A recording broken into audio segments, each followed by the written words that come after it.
Another day, well, that means another time to make sense of our beloved country, Nigeria, or even the world, because my goodness, what a week. From U.S. elections, and don't get me started on that, to a brand new shiny terrorist group up in the northeast for the power grid shutting down twice in 1 week. So much has happened, so let's take a moment to sit back and also ask ourselves, what kind of future are we building for ourselves and for generations to come? Now, across this beautiful country, from Lagos to Maiduguri, from Port Harcourt to Kano, we're dealing with challenges that go beyond the headlines.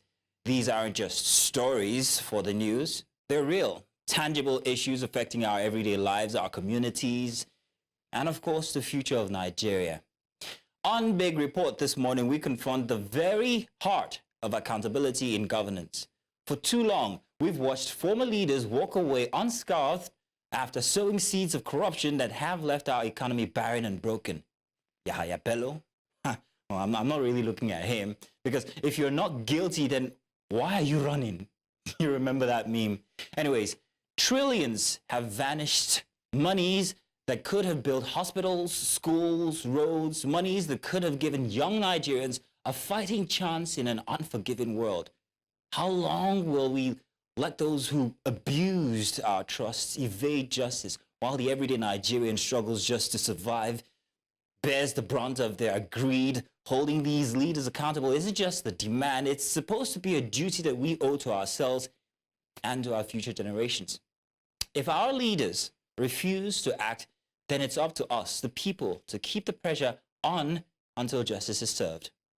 But hey, it seems the only pressure we know is the pressure of suffering the injustice of being a Nigerian in this cost of living crisis, so much so that, it just takes a toll on our collective mental health. And we'll be talking about that today. Now you have to see the now viral video on social media of commercial bus drivers who tried to set himself and the several last mile officials on fire. Did you guys see that one from across the week? Well, we get into all of that on our extra special this morning, as we're forced to ask ourselves, how did we get here, Nigeria? When we talk about mental health in Lagos, it's not just about numbers. It's actually about lives broken by the daily grind, by systemic failings, by a society that prioritizes profit over people. From officials abusing power to innocent bus drivers. Innocent? Well, yeah. Well, they're reaching a breaking point. We all are in rage and despair. It's clear. Our cities are becoming pressure cookers. The frustrations are boiling over and we can't ignore the cost any longer. So Nigerians, let's demand a system that cares about the well-being of its citizens. It's time we call out those in power who turn a blind eye to our struggles and demand real, actionable solutions. And as the U.S. faces a transition to a Trump administration again, come the new year, on Focus Africa, we're reminding that Nigeria's future doesn't just hinge on our international challenges. Our leaders must be prepared to navigate the waters of global politics. But are they ready? Yeah, well, we're talking about Trump, China, Russia, trade deals, and foreign influence. These are not distant issues that affect us.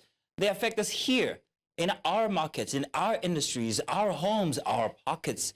And we need leaders who see these connections, who have the vision and courage to protect our interests on a global stage. So let's call on our foreign policymakers, our diplomats, our leaders. Don't just sit on the sidelines. Stand up for Nigeria. And when Judith comes here, we'll be asking her if she agrees with that.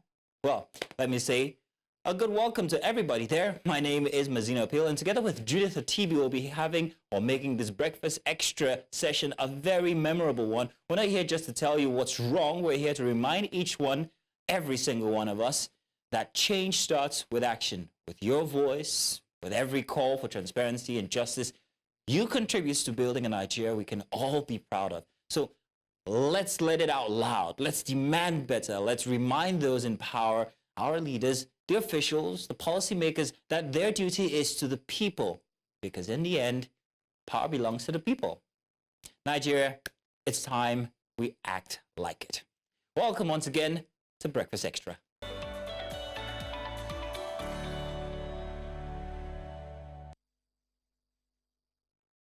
Hey, welcome. Good morning once again for Breakfast Extra. My name is Mazino Hill, and together with Judith TB, let's bring you our first big report.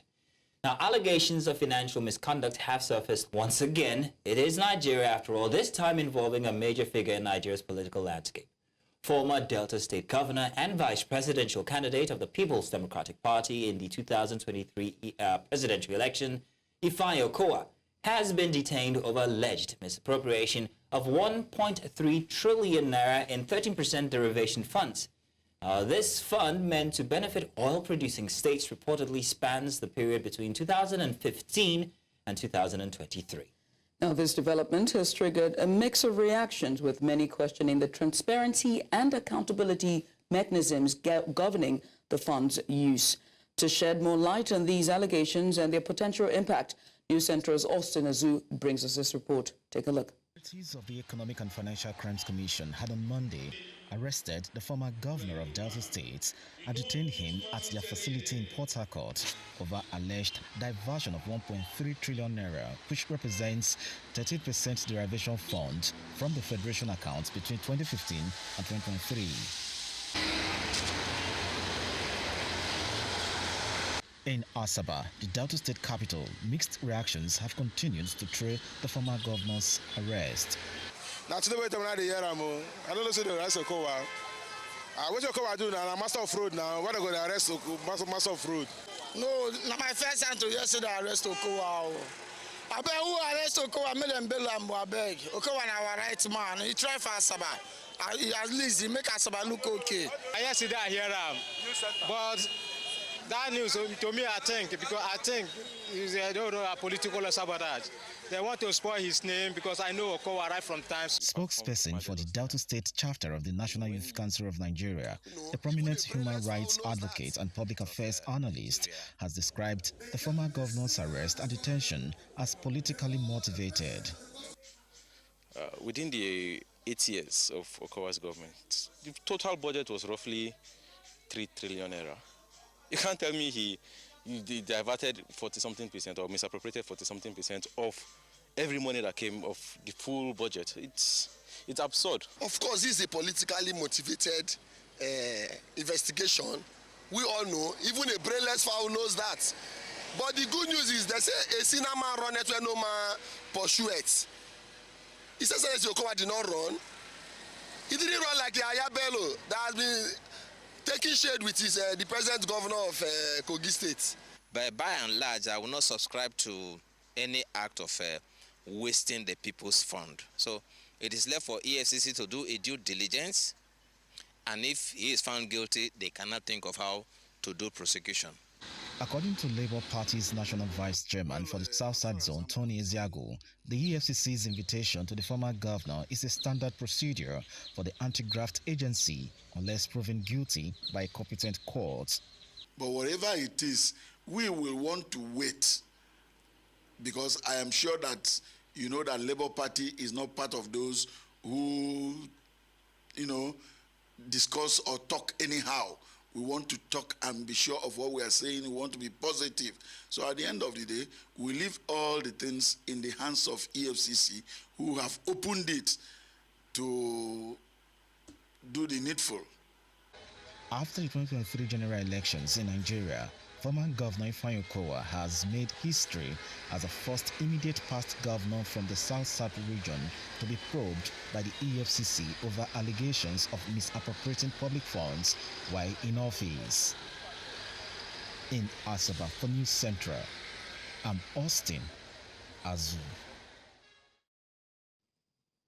And joining us now is Austin Azu for more on this story. Austin, very many thanks for that very comprehensive report.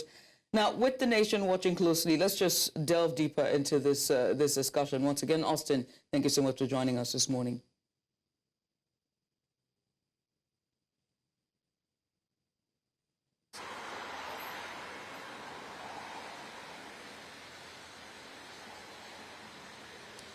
Austin, if you can hear me, good morning to you.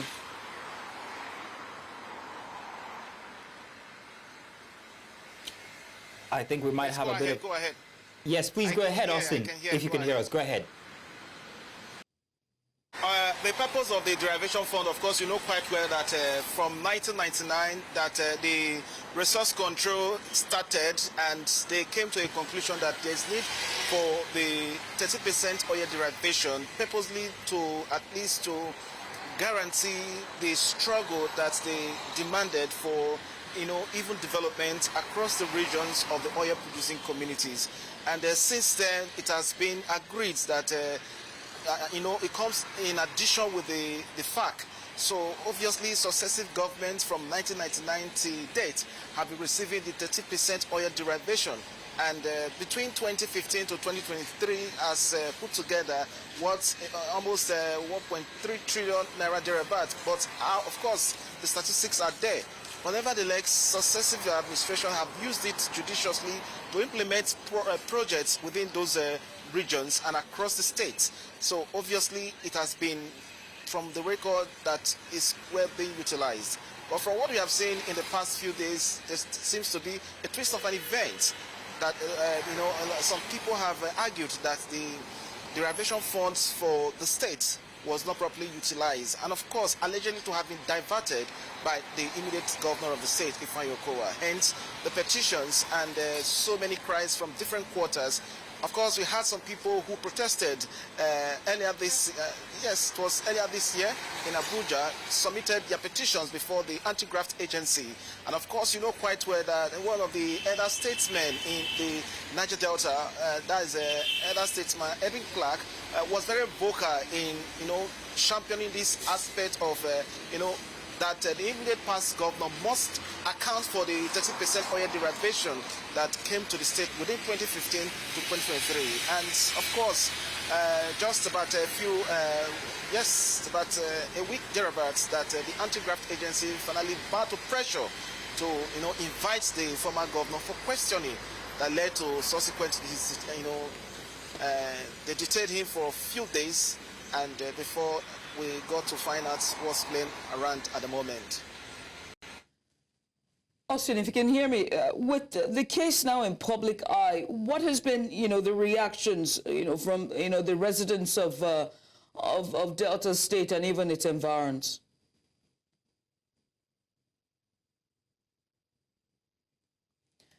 Austin, I asked that with the case now in public eye, what has been the reaction with the residents of Delta State and also the environs around Delta?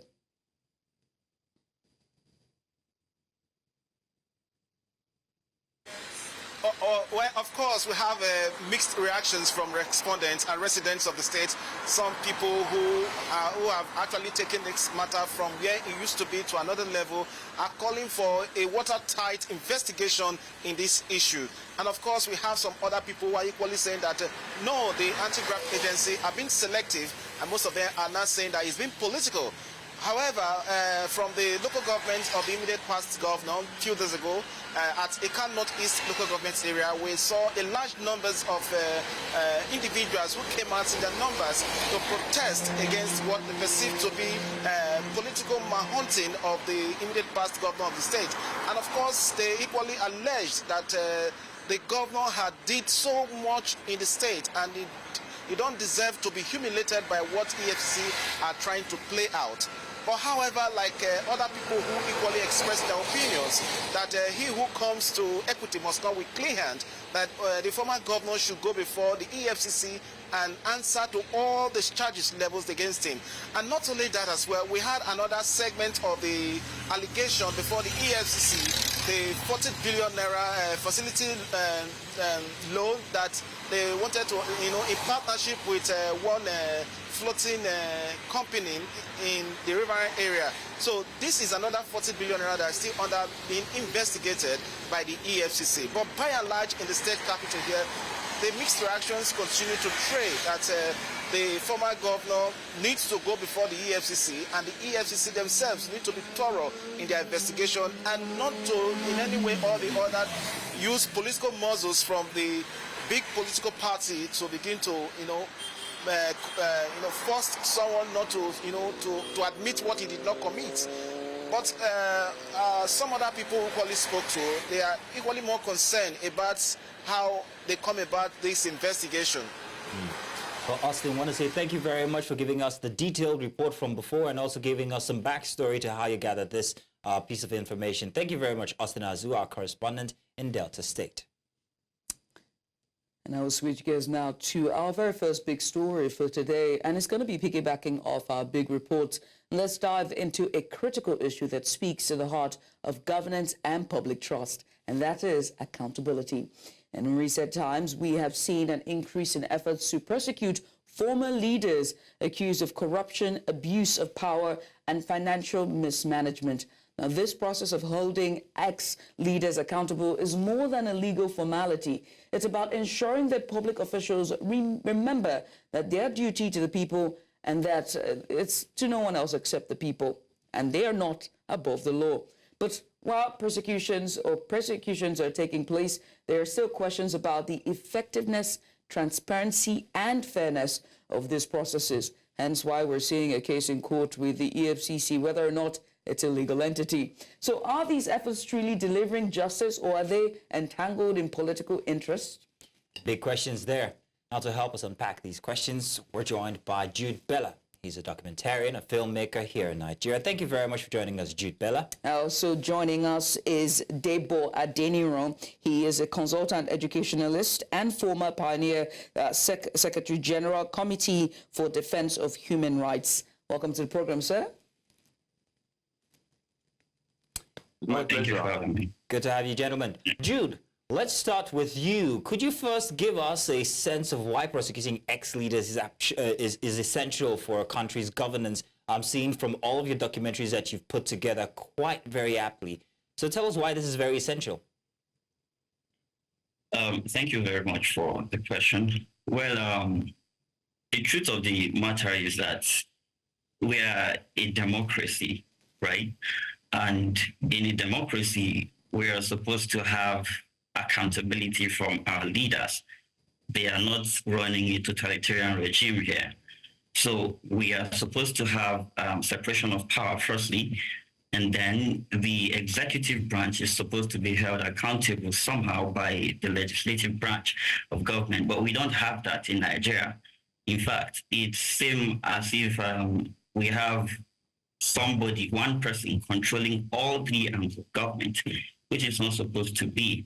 And then when we talk about accountability from these same leaders, it's something of saying like, okay, we have a leader who is now being accused of diverting 1.3 trillion naira. He was supposed to be the vice president if he were elected in the last election. And trust me, if he had won that election, we wouldn't be hearing about this case. So that raises a big question for us. Do we have law enforcement working in the interest of Nigerians or to suppress political opponents? So as a country, if we have leaders who get away every time they are accused of corruption like this, they somehow manage to find their way out of trouble.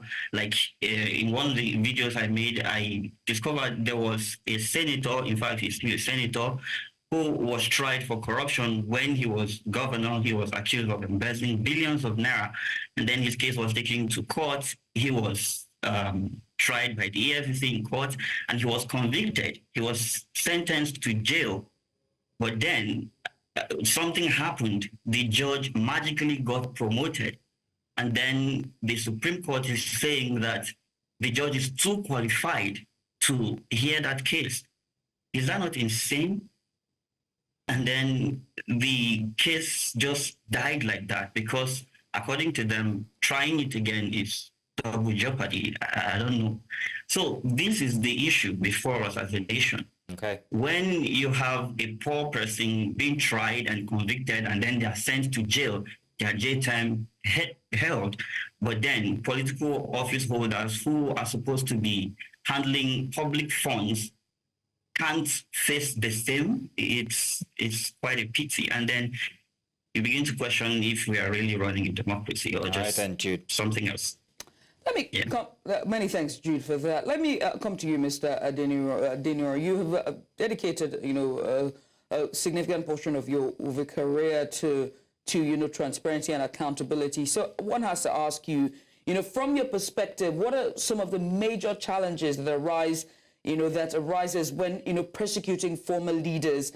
Are there specific barriers that make these cases difficult to pursue? Let's start there. Thank you very much. First and foremost, we should know that any country without accountability will allow impunity to reign. And that impunity is the first reason why it becomes difficult for anti-corruption agencies to operate. A lot of governance structures are modeled up. My colleague has talked about lack of checks and balances. Of course, most of those we recruited into the leadership didn't get there by the dint of popularity or maybe their manifestos or their programs. It is because they have agreed, they could have agreed on certain things with those who hold the reins of governance, to the extent that if they find themselves in the legislature, they are there by the grace of those in the executive. And of course, somebody who has been sponsored by the executive arm of government to become a legislator will not want to do anything that will affect the interest of that gentleman at the executive level. So then when you even look at the officialdom, there was a time when the Ministry of Justice that is being chaperoned by a politician had to decide which corruption case to be pursued, which one not to be pursued. And whatever effort anybody made can be thwarted by the Minister of Justice, who is also the Attorney General of the Federation. And that is where one of the ministers got the appellation of Minister Nole Prosecution. You can just walk into any court at any time, not minding how much effort the anti-corruption agency had put into the investigation that led to the prosecution. Then you will just thwart that effort. That would dampen the spirit of those who are investigating.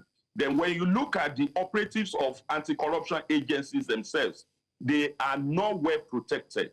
Their interests are not well protected. They are not motivated by good allowances. They are not motivated by protection to their own life. There is no insurance, and they are very few. There are so many petitions against many political office holders gathering dust on their table, but because the operatives are very few, they cannot go into investigation. Then they are not adequately funded, to the extent that most of the cases that are prosecuted by the EFCC, for example, had international or usually have international dimension. And this means that the operatives of EFCC have to travel far and wide to gather enough evidence to lead to conviction of the culprit. If they don't have adequate funding, they don't have adequate technicalities, adequate training, adequate equipment to work with, right, they will get little or no result. And when they get to court, and where there is no witness, where there is no adequate evidence, they lose the case. And when you also look at some of the cases, my brother that I mentioned, Jolly Inyame, and the other gentleman, the former governors that were convicted, Dipriye Alamisha was given prerogative of mercy. They were given state pardon. Jolly Inyame was given state pardon. Joshua Darie was given state pardon after investigation and prosecution for more than 12 years. And how will these, operatives not be frustrated that, look, after all, the person that I spent most of my time, risked my life in investigating, had not been allowed to serve his terms, behind the walls. That is not encouraging, because no matter what, whoever commits the crime must be ready to serve the term, no matter how old, no matter how popular, no matter how notorious, no matter how crafty. But this is not happening in Nigeria. Right. So most of the time, people, even those of us who are not directly involved in the investigation, we only advocate and we support the investigators. We are frustrated because you just wonder that these people are thwarting all efforts. So basically, it becomes very difficult. And these evidence are not readily available because corruption crimes are not committed in the open. So basically, they frustrate everybody. They can eliminate, witnesses. They can obliterate, pieces of evidence. Mr. Dinero, we're trying to get a word in. Just a second, Mr. Dinero. Judith has been trying to get a word in. Mr. Dinero, you were talking about the frustrations of, and the lack of equipment and, training of the EFCC and all of the shortcomings that they have to go through just to prosecute ex-politicians or politicians who are accused of misappropriation or corruption. But one has to ask, and I have to ask you, being the part of advocacy, right? With the current joint case in front of the courts regarding the legality of EFCC, is that another challenge for the organization? Well, the challenge of the legality of EFCC was orchestrated by those who fear that they might be the next target of the agency as soon as they lose their immunity. Of course, actually, before now, we have actually advocated that EFCC and ICPC should be truly made independent, that their funding should come from first-line charge, so that they will not be answerable to politicians directly. Okay? This law cannot see the light of the day in the parliament because many of them could have soiled their hands, knowing that if they are completely independent, they will not be able to use the Minister of Justice and Attorney General of the Federation to thwart cases that involve politicians. And that is a kind of esprit de corps that exists between the executive and the legislature. So no matter how much we try, they have always been thwarting our effort to get, to make anti-corruption agencies stronger, not even the regulatory agencies like SON, like NAFDAC and the rest of them. Okay. Now, Mr. Adinira, you paint a very grim picture. You paint a very grim picture of the Nigerian situation when it comes to justice and accountability for ex-office holders. And it's not being helped by the fact that we actually have the EFCC itself under the microscope being examined, especially in the past couple of months. But this picture that we paint, how can we exactly have courage in the fact that our judiciary and also the people who are supposed to be holding these ex-governors accountable, how can we distinguish between genuine efforts for accountability and those that are politically motivated, like it's seeming, like most people are beginning to tell about the Okowa situation? Bella, please, if you will, from your findings, what do you think about this? Okay, let me tell you a short story firstly. I have had an encounter with the EFCC before now. And in fact, that was what led to what I'm doing now. Sometimes the EFCC gets their job mixed up. I don't know. They are supposed to be a professional organization, a professional agency. You won't see the FBI knocking down people's doors and taking them to their cells without having gathered enough evidence to prosecute, right? So we need the EFCC, firstly, to do their job more professionally. And having said that, I think the EFCC, ICPC, why are we having these two bodies, right? We have too many agencies doing the same thing. If they can be merged somehow and strengthened, like he said, the EFCC needs more funding. Mm-hmm. And I think the public officers are actually fighting them in the parliament here. this is not a matter of debate, because we know that they don't want these EFCC guys coming after them. So they will do anything possible to get them off their backs. In fact, I think the motivation or whatever it is pushing them to go after internet fraudsters rather than going after the politicians they were set up initially to prosecute is beyond my understanding. I don't get it. So one, I think EFCC, ICPC should be one organization, and then they should be separated from these politicians. They shouldn't remove them so the politicians don't have their claws on them to stop them from doing their job. And then the president, we need to see him show the political will to actually fight corruption. That is one. If we have somebody from the top willing to crack down on this corruption, we won't be having this debate today. Okay, Bella, one other thing regarding this specific case of Okowa now, regarding the 1.3 trillion naira and also the 40 billion naira that was supposed to have been used for a purchase of shares for Delta State. He was invited over to the EFCC office in Port Harcourt, and then he was asked that, he was told that he cannot return home. And before you know it, in less than a couple of hours, we actually heard the story on the media. It was everywhere. People have argued that that modus operandi, that operational system seems a bit flawed, that you can't go from no investigation at all and then boom, onto the media. It creates a sort of public jury type of instance from which we can see now most of the people inside of our report were actually quite surprised that Okowa was, could have embezzled such amounts. For 10 years, 1.3 trillion naira seems like quite a round figure. Are they saying that no monies were used, even in a way to try and disguise his operations? Is that what they're saying? Has there been adequate investigation at all, is the question. And this modus operandi of throwing everything onto the media, how effective is it? Mr. Adeniro, please, if you don't mind. Well, you look at the quantum of monies that are involved. If you talk about 1.3 trillion, that is more than budget of several states of the federation put together.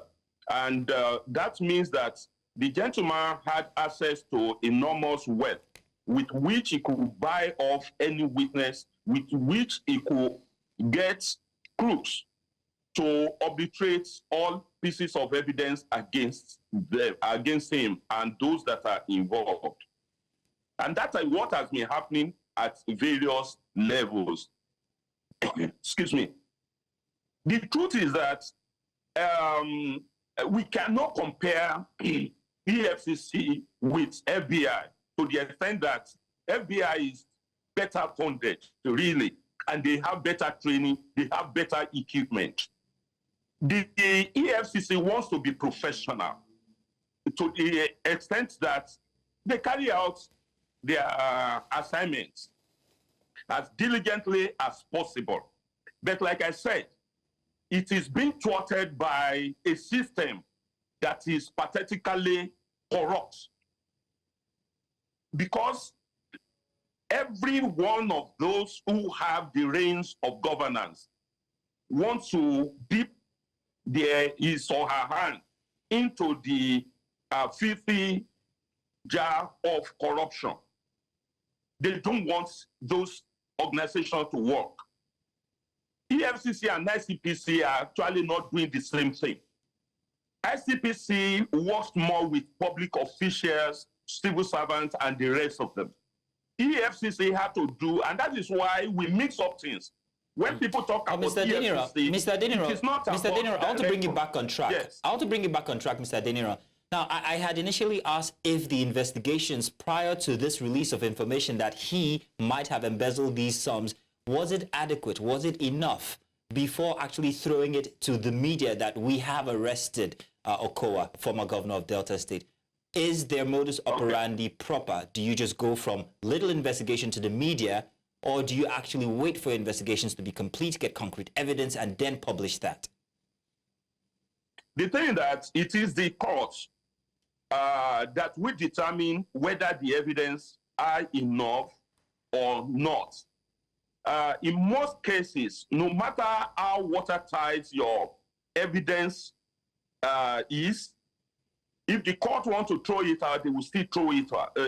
They will still throw it out through technical means. It is also not right for us not to know what the anti-corruption agencies are doing. As soon as they got that information and the evidence that are available, the evidence that are, because Nigerians are always also in a hurry to get the anti-corruption agencies at work, to see what they are actually doing. Most of the time, those who even gave evidence, who bear witnesses against these people are harassed. Their families are held hostage. Remember that in the days of Okonjo-Iweala, her mother was kidnapped while she was pursuing certain, corruption issues. And that's why she wrote the book, Fighting Corruption is Dangerous. Now, in Nigeria, it's doubly dangerous to the extent that even those who said that they should be prosecuted are harassed. So whenever the agencies got some strands of information, they work on it, whatever evidence they have, they put it in the they put it together in their process, which they file before a court.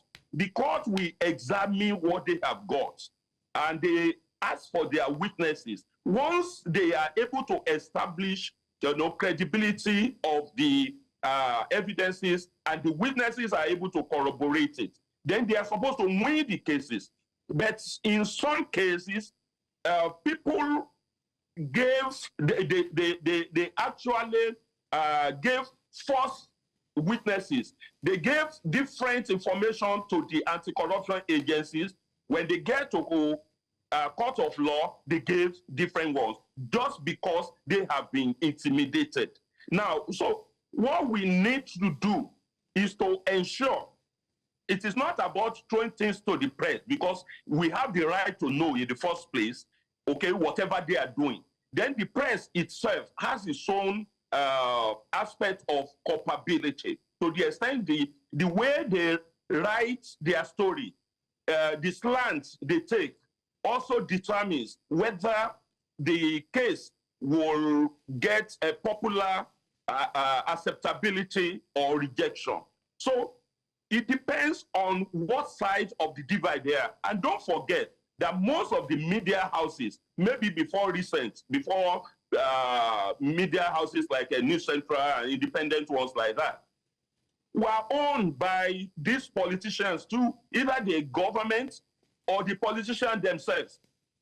Most of the newspapers, you see them owned by politicians. Most of the conventional television and radio were owned by politicians or their government. So this makes it difficult for the agencies to do their own work. Recently, we saw cases whereby certain corrupt elements were being painted as if they never committed any corruption crimes in the same media. But in some cases, if the case becomes more popular or the anti-corruption agencies throws it open, some other people with better evidence will come forward with information. That was what happened in the case of Ibori. Right. When this case became popular, a number of other evidences came to the fore. But Justice Awokulenyi, in his own wisdom, threw away all of the pieces of evidence that was gathered against Ibori. The same pieces of evidence was used in the United Kingdom, wherein Ibori was convicted. And the judiciary has its own level of culpability. It is not about making making the cases getting to the public. It is about the determination of the judiciary. Right. Look at Peter Odili. Peter Odili was given perpetual injunction. Mr. Adeniro.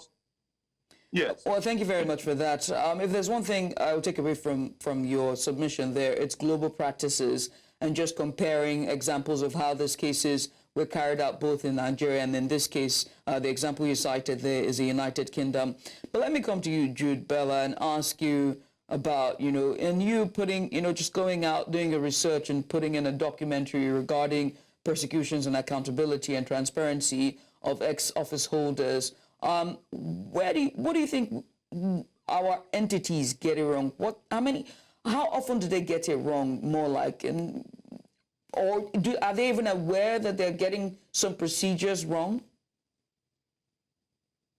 Well, on whether they are aware they are getting some of these procedures wrong, I would like to say yes, they are. Because like I said, in my case, when I had an encounter with the EFCC, the gentleman that handled my case, they tried to be professional. Yes, the investigating officer, he was very professional. However, the head of the EFCC zone where the case was being investigated, he wanted me to be prosecuted by all means. So he was instigating that they should find something. And I'm saying this knowing that the EFCC may watch this. He was instigating that they have to find something. They need to find something. So when you have the head of an agency putting the young officers investigating this case under such pressure to find an evidence of a crime, even when there is no crime, you see that they may begin to think of creative ways to manifest evidence. And when this procedure is taken to, this evidence gathered in such ways are taken to court, knowing that they have violated procedures, the court can dismiss such cases on technicalities. So that brings us to the question of whether or not they are really aware what they're doing can jeopardize the whole process. They are, but they are working under pressure from above. So if somebody from above is motivated to prosecute somebody, by all means, they may push these guys to do things out of the ordinary. And then when you get to court, the court tell you this is not right. You cannot go like this, because justice, again, has to be fair. You have to give the other side the chance to defend themselves. You have to bring evidence the right way. You can't just say, okay, this person did this thing. And then especially the media trial. Come on, media trial is not right. There should be presumption of innocence. I think that is in every criminal justice in the world. Somebody should be presumed innocent until declared guilty by the court, right? So when you have one or two pieces of evidence and then you go to the media and say, this person stole this amount of money, how do you want the public to react? They already believe this person stole the money. Bella, the buzzword is always allegedly. All right, so allegedly. Okay, yeah. Where you say they allegedly stole something, in this one, the public, they already believe that yes, this person. In fact, if I tell you that so politician allegedly stole this amount of money, we remove that allegedly from your mind. That's how the public react to this news. Right? And again, to add, the EFCC, they are trying their best. I have to admit that.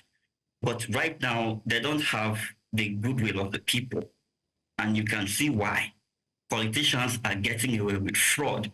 And then young boys are being prosecuted. Even the ones that are not guilty of internet fraud are being harassed daily.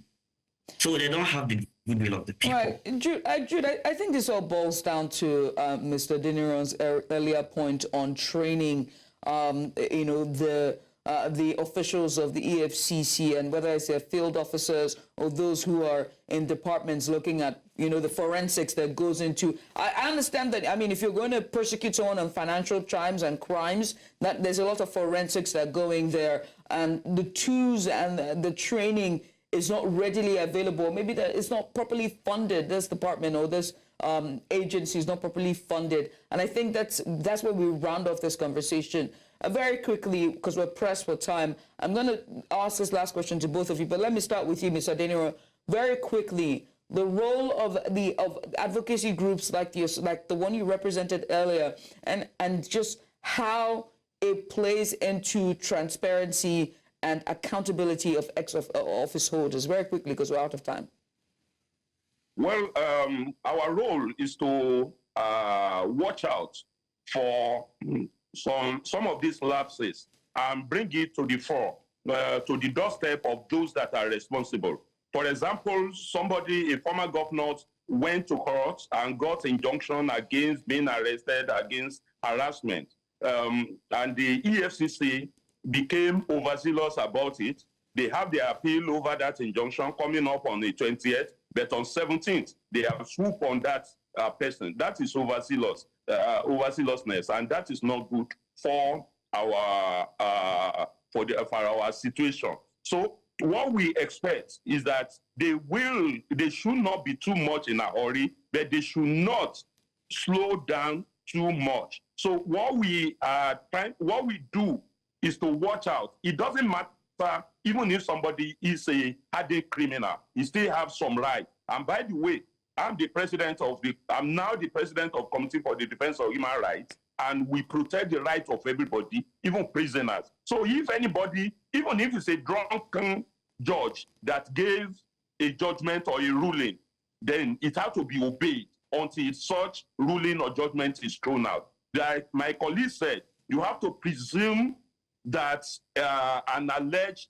criminal is innocent until the contrary is proven by the competent court of competent jurisdiction. Right. So we cannot stop advocating for equal rights for everybody, checks and balances in governance, and equality before the law, and so on and so forth, so that everybody will see that he or she is protected by the law of its own country and enjoy the right of citizenship as just anybody in government. Okay, Jude, finally, your final thoughts, because we're wrapping up. Your thoughts on just basically the role of media and whether or not we're doing a fantastic job. You better say yes. Of course we are. Of course we are. I just need to say this also, that we need to give credit to the law enforcement where it's due, so that they can also be give them good representation in the media as well. Let's tell the people when they do well, and then hold them accountable when they don't, so that they don't have Nigerians at their back all the time calling them corrupt as well. Because if the EFCC lose the will to fight corruption, we are doomed as a nation. Jude, I will say, I'll plead the fifth here and say that birds of the same feather flock together. Okay, and I'll just let it go. Thank you very much, Jude, and also, of course, Mr. Adeniro, for joining us this segment to talk about accountability for ex-public holders. Do stay tuned, viewers, because coming up we have more conversation inside of Breakfast Extra after the news. We'll be back.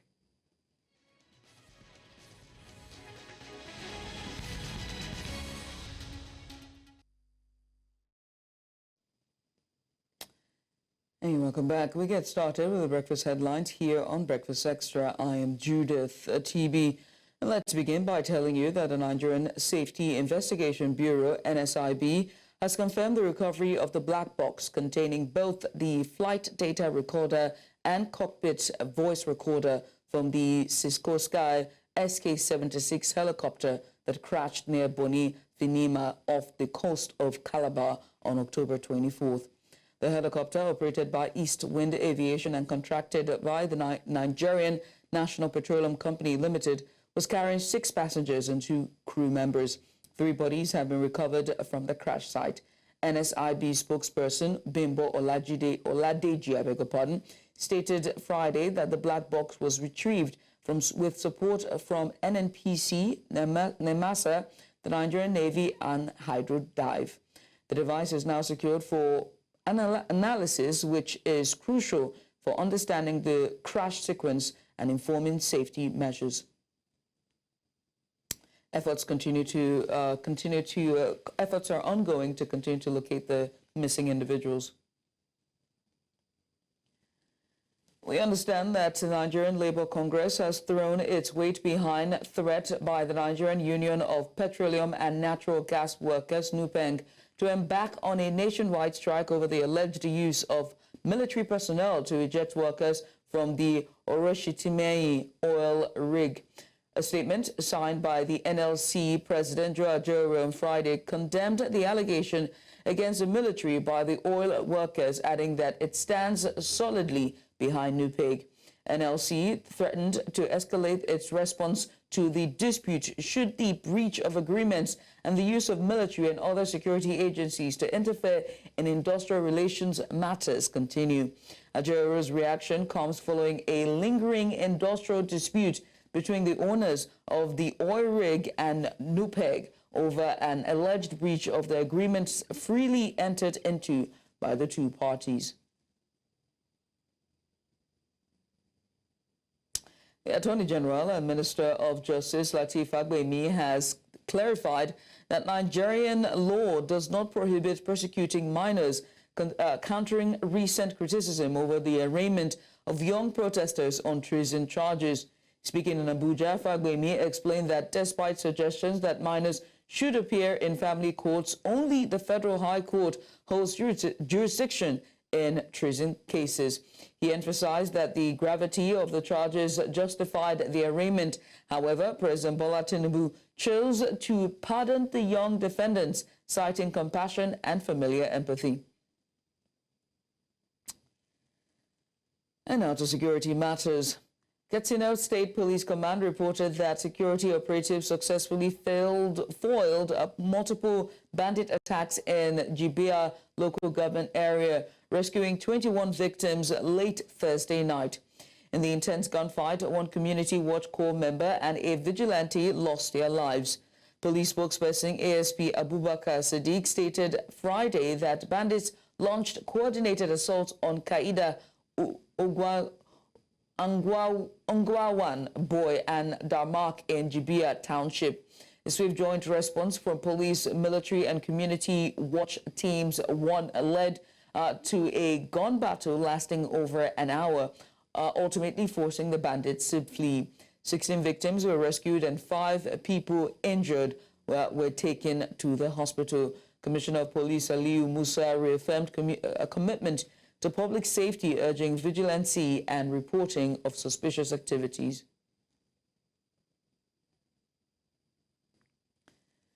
A special independent investigative panel on human rights violations in counter-insurgency operations in Nigeria's northeast region, set up by the National Human Rights Commission in Abuja, has found the Nigerian military culpable of acts of infanticide and killing of community members in Abisiri village in Borno State in June the 16th, 2016.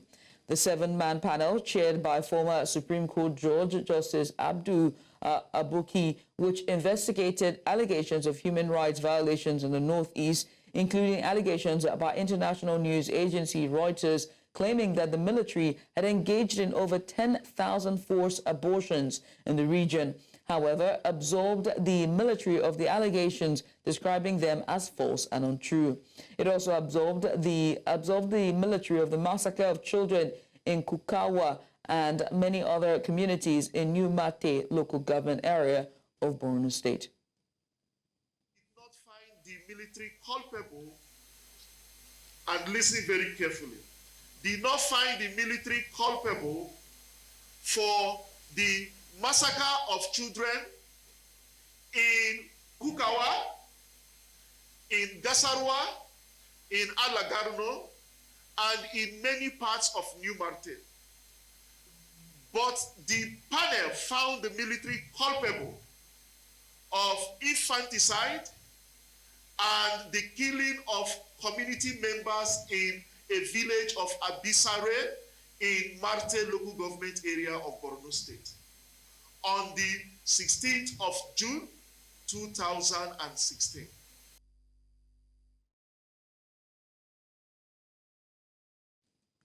And now to election matters. Political parties and candidates in Ondo State have signed a peace accord ahead of the 16th November governorship election. The signing, which took place on Friday at the International Culture and Event Center in Akure, the state capital, was organized by the National Peace Committee, headed by former head of state Abdusalam Abubakar. Some of the parties present at the signing of the peace accord include the All Progressives Congress, People's Democratic Party, Labour Party, Action Democratic Party, and Zenith Labour Party, among others.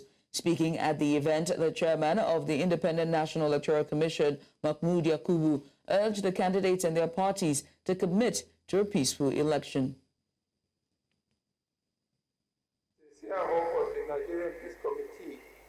that on those state elections would be free, fair, credible, and peaceful. And every one of us to ensure that we maintain the peace in the country. Because if there is no peace, there is no country. The National Peace Committee accepted our request to devolve the signing of the peace accord beyond the presidential election to include off-cycle governorship elections in view of the tension and sometimes violence associated with these elections in the past. Ondo State has been a peaceful state. In fact, even during this campaign, it's been peaceful. And you don't enjoy this in most states when election is almost about a week to the D-Day. But today we are enjoying relative peace.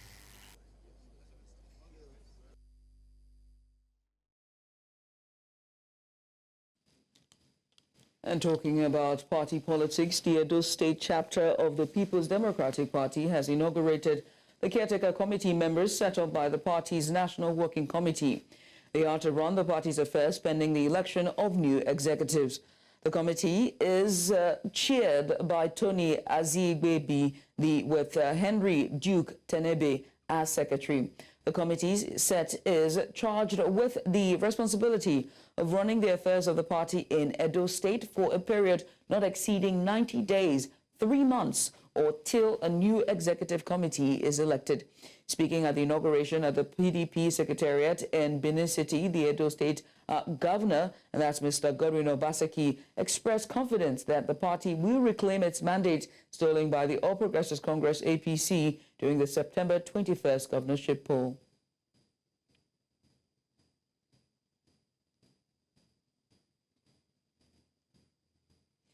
And that's all the breakfast headlines we can take on this hour. Coming up next is more on Breakfast Extra. Stay here.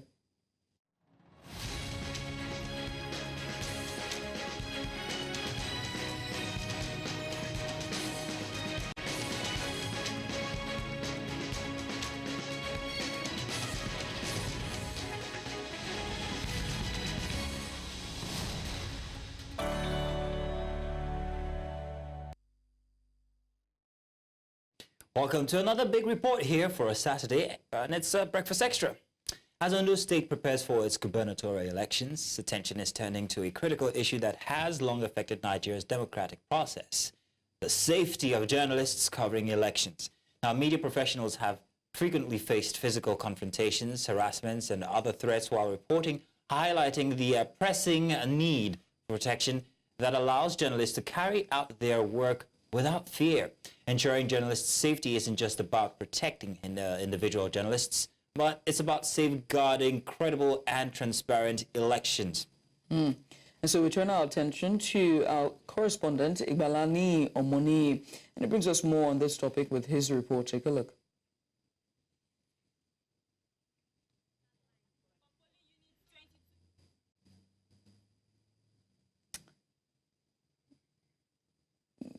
We will try to bring you that report and as we continue with the conversation. But first, to discuss the challenges and the steps media professionals are advocating for, news centrist Ifeanyi Okowa joins us now to have this discussion. Many thanks to you, Ifeanyi, for joining us. We appreciate you for coming on and just having this conversation with us. Also joining us is Ayodeji Olugun. He's a media entrepreneur and general manager, Melody FM. Ayodeji, thank you so much for joining us as well. Gentlemen, we appreciate you for coming on. Neil, let me start with you, right? As we approach the Ondo State election, which is pretty much about a week from today, can you give us an overview of the main threats that journalists face in Nigeria, particularly during election coverage?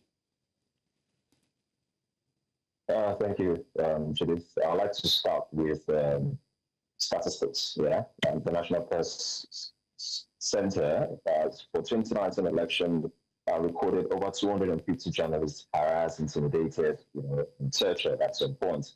And for the last election, which was 2023, there were about, I think, 39 journalists that were intimidated, harassed, and also touch on at some points. Now, noting those statistics, and we can even see from various local government elections that have happened afterwards how some journalists have been attacked, even aside even the election now, just the fact that journalists are there seems to be a threat to not just stakeholders involved, not just the political parties involved, but also security officers involved. And this has been a major concern, safety of journalists, press freedom. And even if people look at the ranking of Nigeria currently in press freedom, it's quite far from where it's supposed to be.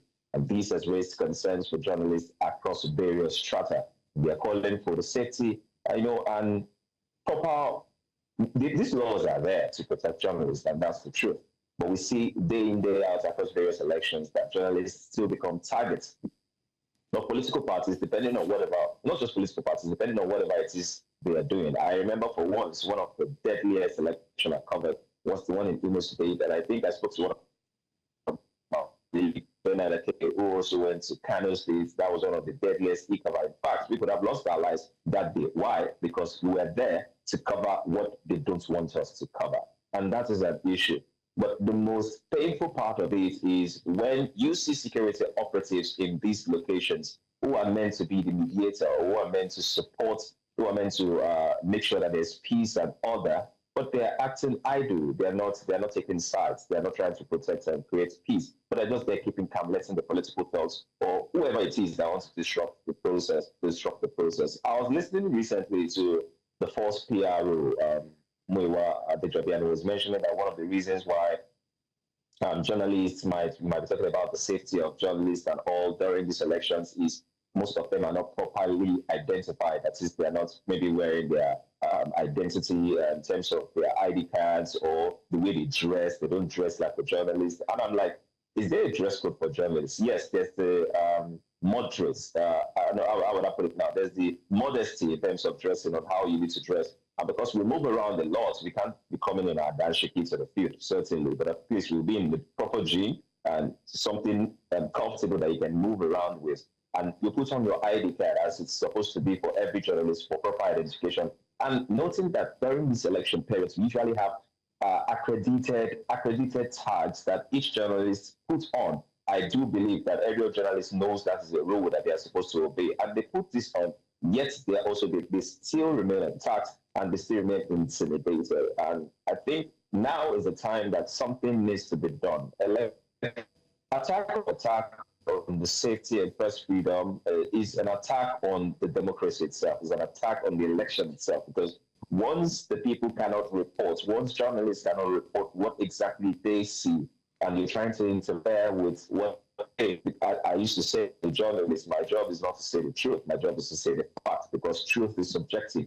Your truth might be different from another person's truth, but of course I'm there to give the facts, and once you distort that fact, then you've distorted the process, which in turn distorts the democratic process altogether. So I feel it's high time we start looking into these issues and letting all stakeholders understand that from the electoral umpire, which is INEC, to the police, to security operatives, to the political parties themselves. I see them sign a peace deal, peace treaty, or whatever it is you want to call it. But most times those things do not translate to the field where you find in action on the field. They do not want to know it, especially if you're not part of what they call maybe the big four or the big three or the big five or the big seven. That is the known media houses across board, even across Nigeria. This is where me and you fight. I don't know what you're talking about. There's only a big one, and that's News Central. I don't know what you're talking about. But away from let me bring Ayodeji into this conversation and talk to you as well, Ayodeji. I took something away from Ni's report, Ni's submission there, when he was talking about him having to do his job as a journalist and having to pick within his security, knowing that he's always a threat. And so let me come to you and ask you as well. You are a media entrepreneur, and that means you also are outside getting stories and getting just reporting on the news. How do you balance the need for hard-hitting, impactful journalism, but also your safety concerns in your mind? Well, as journalists, is one thing that the electoral process has not taken cognizance of. And in most cases, it has eroded the fairness and the justness of the electoral process, whereby journalists have been under unnecessary and avoidable threats. And when I say unnecessary and avoidable threats, it's not only physical, it's sometimes psychological, it's sometimes digital. If you recall, I've had experience of reporting in my reportorial days as a reporter for one of the stations I worked with there. And while going live on set, reporting situation, crisis broke out at the back. And the fourth target was myself and the cameraman, because they felt whatever happened in that polling booth will make it to the media. So this is one of the threats that journalists go through. It's unsafe, psychologically and physically, when you are on duty. And then the next thing on your mind is the possibility of being hit from the back or being attacked. This impairs on the psychological well-being of reporters. It's also in part on the deliverables, that is the quality of reports that they present. When you're talking about threats that come to journalists, let me quickly break it down into three. For me, there's this physical aspect of it. One of it is the experience I've just shared with you. While journalists have to work in hostile communities, there are naturally hostile communities to the media. People will just feel that nothing they do should make it to the media. They don't see whatever they do as being good enough or necessary for reporting. There are some journalists that have to work in crime-dominated areas, where naturally in an election in the state or the local government, you know that these are volatile areas. Naturally, there are the rate of crime in such places are high. So when you have journalists reporting or performing their duties in places like this without necessary police coverage, or they are not immune to attacks from people who have things to hide, it becomes worrisome. Another thing that happens to journalists, which many people don't actually take care of, journalists many times don't people care about, is the digital safety.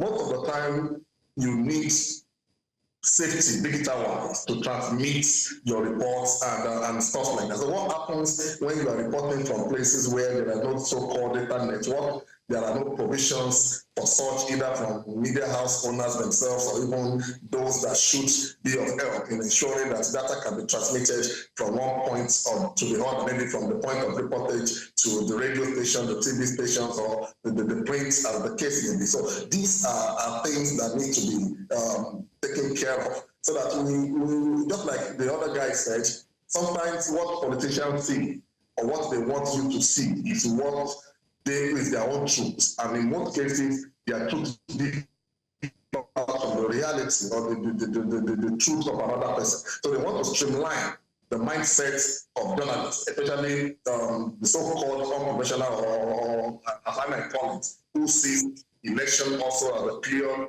of catching up. A lot of journalists do that. They abandon the real places where reports should come from, and you see them running after politicians for interviews and whatnot. These are very key issues that we need to take care of as journalists and ensure that while journalists are going about their rights, while they are going about their duties, their protection is factored into the protection of voters, if not much more, because whatever is done needs to get it, it needs to be gotten out to the wider audience, which sometimes cuts across the world. All right then. Mr. Egbalani, our very own, please, let's come back to you. Last month we saw an election where authorities, security authorities, were actually withheld or withdrawn from an election. I'm wondering what concerns this raised for you when you heard about this proposition by the security authorities. The funny thing, that was Rivers State you're mentioning.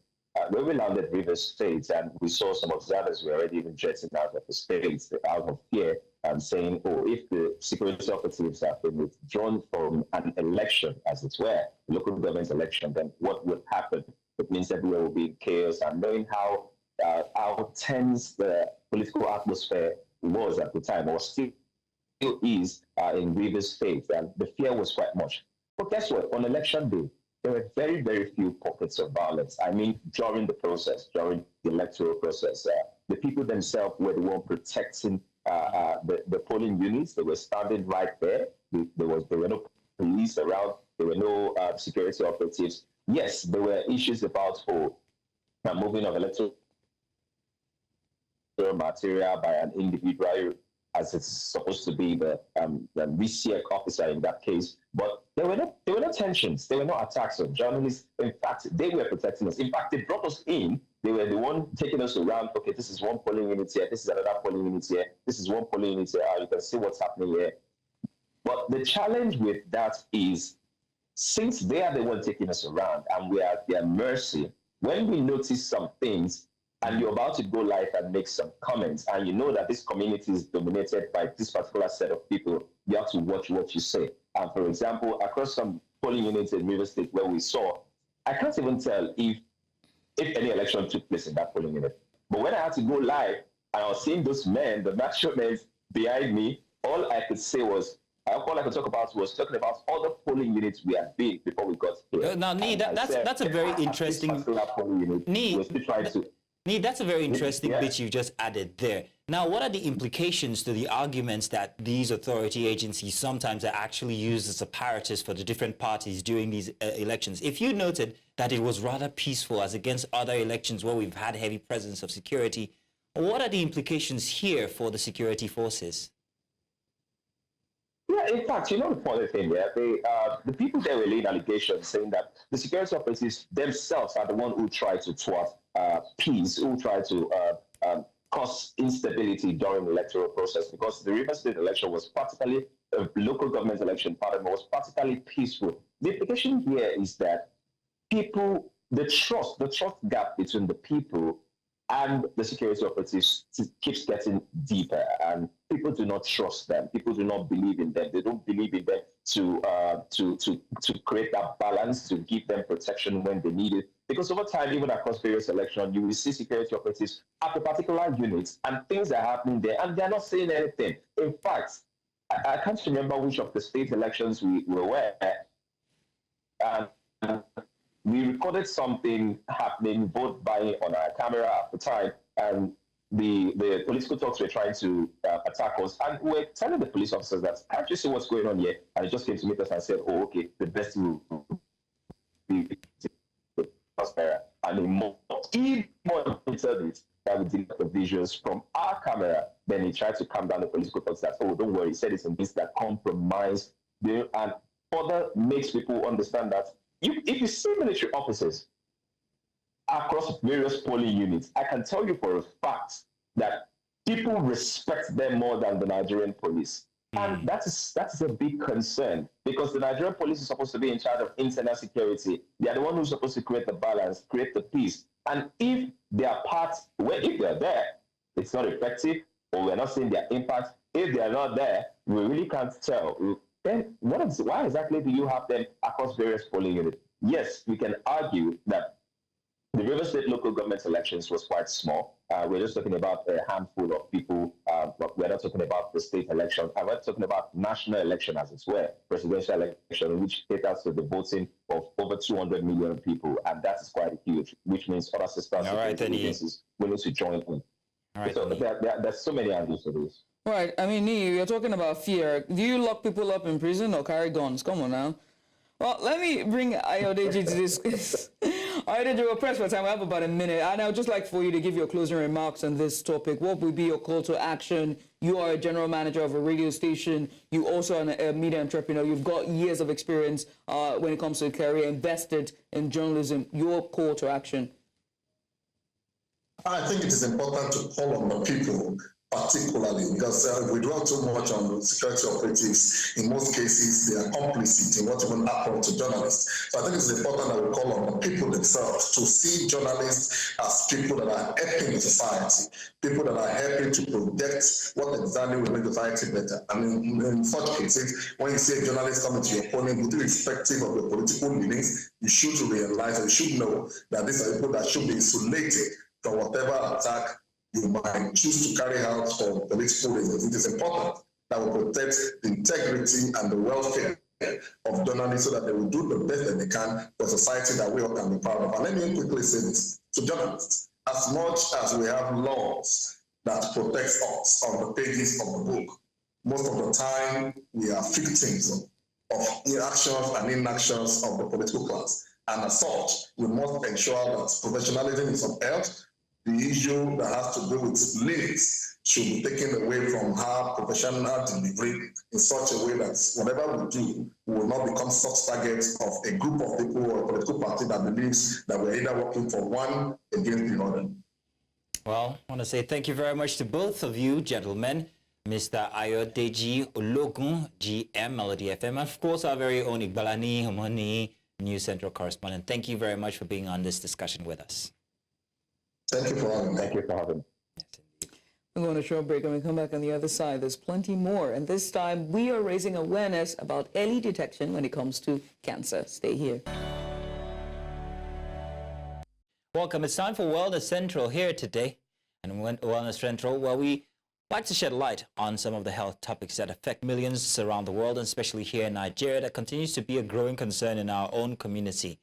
And this today is cancer. Now, with Cancer Awareness Day here, it's time to reflect on how far we've come in the fight against cancer and to focus on the importance of early detection and also community support. Early diagnosis can be life-saving, they say, as it significantly increases the chances of effective treatment. However, challenges remain, from limited access to screenings and also diagnostic tools to the lack of support system for those battling these diseases. So, to help us understand more about these critical issues, we're joined by Dr. Adeoluwa Adeniji, a clinical and radiology oncologist. Dr. Adeniji, thank you very much for joining us today. Yeah, thank you very much. True. Now, first off, let's start with early detection. Let's start by asking you exactly how people can go about getting, well, good early or finding good early detection signs. Okay, good morning, everyone. For early detection, which is the life-saving, things that everybody should pursue, everybody should go for. Early detection simply means the cancer is detected very early when it is still small, when the survival rate is almost at least 95% and above.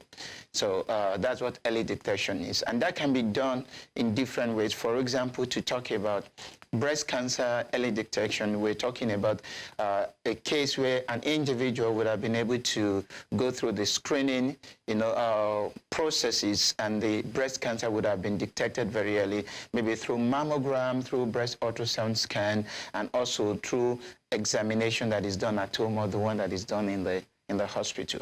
And there are other types of cancer, for example, cervical cancer. To be able to detect cancer generally at the early stage, we need to be able to have proper screening procedures. And we have different kinds for different kinds of cancer.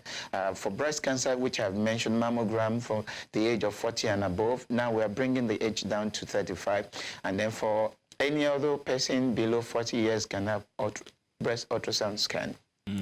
Now, I can see that we're displaying something here regarding the introduction. Cancer is a real global problem that needs global attention. We must work together to ensure that everyone receives the best care every time, irrespective of location, social, and also financial status. Tell us about this presentation here, please. Okay, so we need to be able to...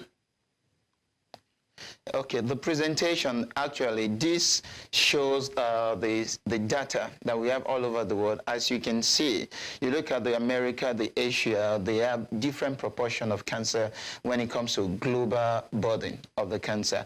Africa doesn't seem to have as much as possible, but the main thing you're going to see from, as we move to the next slide, is the fact that even though you're looking at the incidence talks about the new cases, and you look at the one in the Africa, to be precise, here, according to the screen. You can see that the one within the South Africa and West Africa, they are almost the same. But when you look at the mortality rate is quite high for West African region. It tells you that the Southern African region has been able to do something significant to reduce, the death rate or the mortality rate. Then when you compare cancer globally, you can go to the next slide and then quickly. Then you look at the fact that people in developed part of the world, they seem to have more cancer detected in their hospital.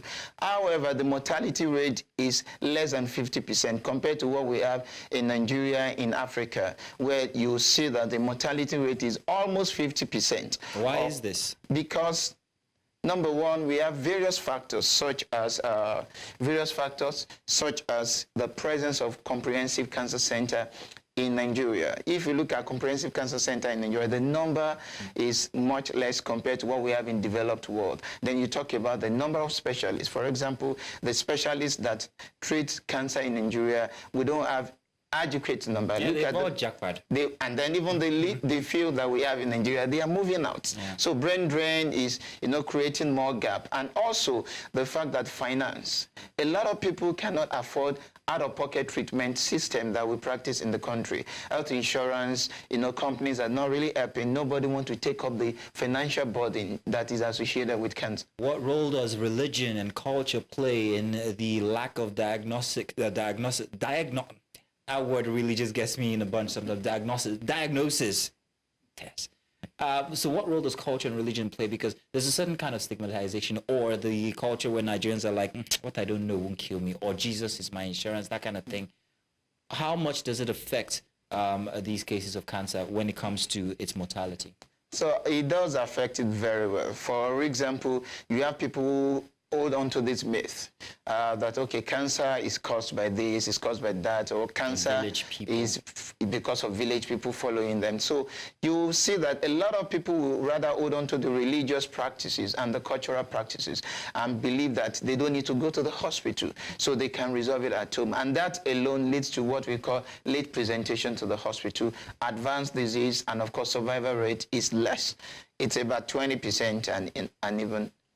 Now, let's go back to your slide here. Let's look at the cases, incidents per 100,000 women per year. This is breast cancer, I'm assuming. Yes, breast cancer in general. If you can look at this slide very well, you will see that talking about from 1960 upward, the number keeps increasing, as you can see. That is because a lot of people, much more, are now going to the hospital. Compared to what it used to be. People would rather stay in the house, die in the house. They will not go for screening. So there were cases from before, but now people are reporting more. People are now reporting more. Now we see early cases, much more than what we used to see before. So unlike what we used to see before, everybody will present in stage 4, where the cancer is all over the body. But now you have people coming in stage 1, coming in stage 2, coming in stage 3. Stage 1 and stage 2 are called early stages, while stage 3 and stage 4 are called advanced stages. And the main thing is that even though people are coming in with much earlier stage, but we still want more people to come in. So we want more people to be informed. We want more people to understand what cancer is. And we want more people to detect cancer even in their home, just by doing simple examination and by understanding what the age and whatever thing that is associated with them, can present in form of cancer in their body. With that understanding, they will know the right time to go to the hospital and to see the doctors. Now, there's a whole list of cancer. This is World Cancer Month, but there's a whole list of cancer, from skin cancer to breast cancer to prostate cancer. There's here in Nigeria, which is the most prevalent? Okay, so all around the world, breast cancer is the most common, all around the world globally. Then when you now come to places like Nigeria, then after breast cancer, we talk about cervical cancer. The two, for example, breast cancer is unique in the sense that it applies much more to women.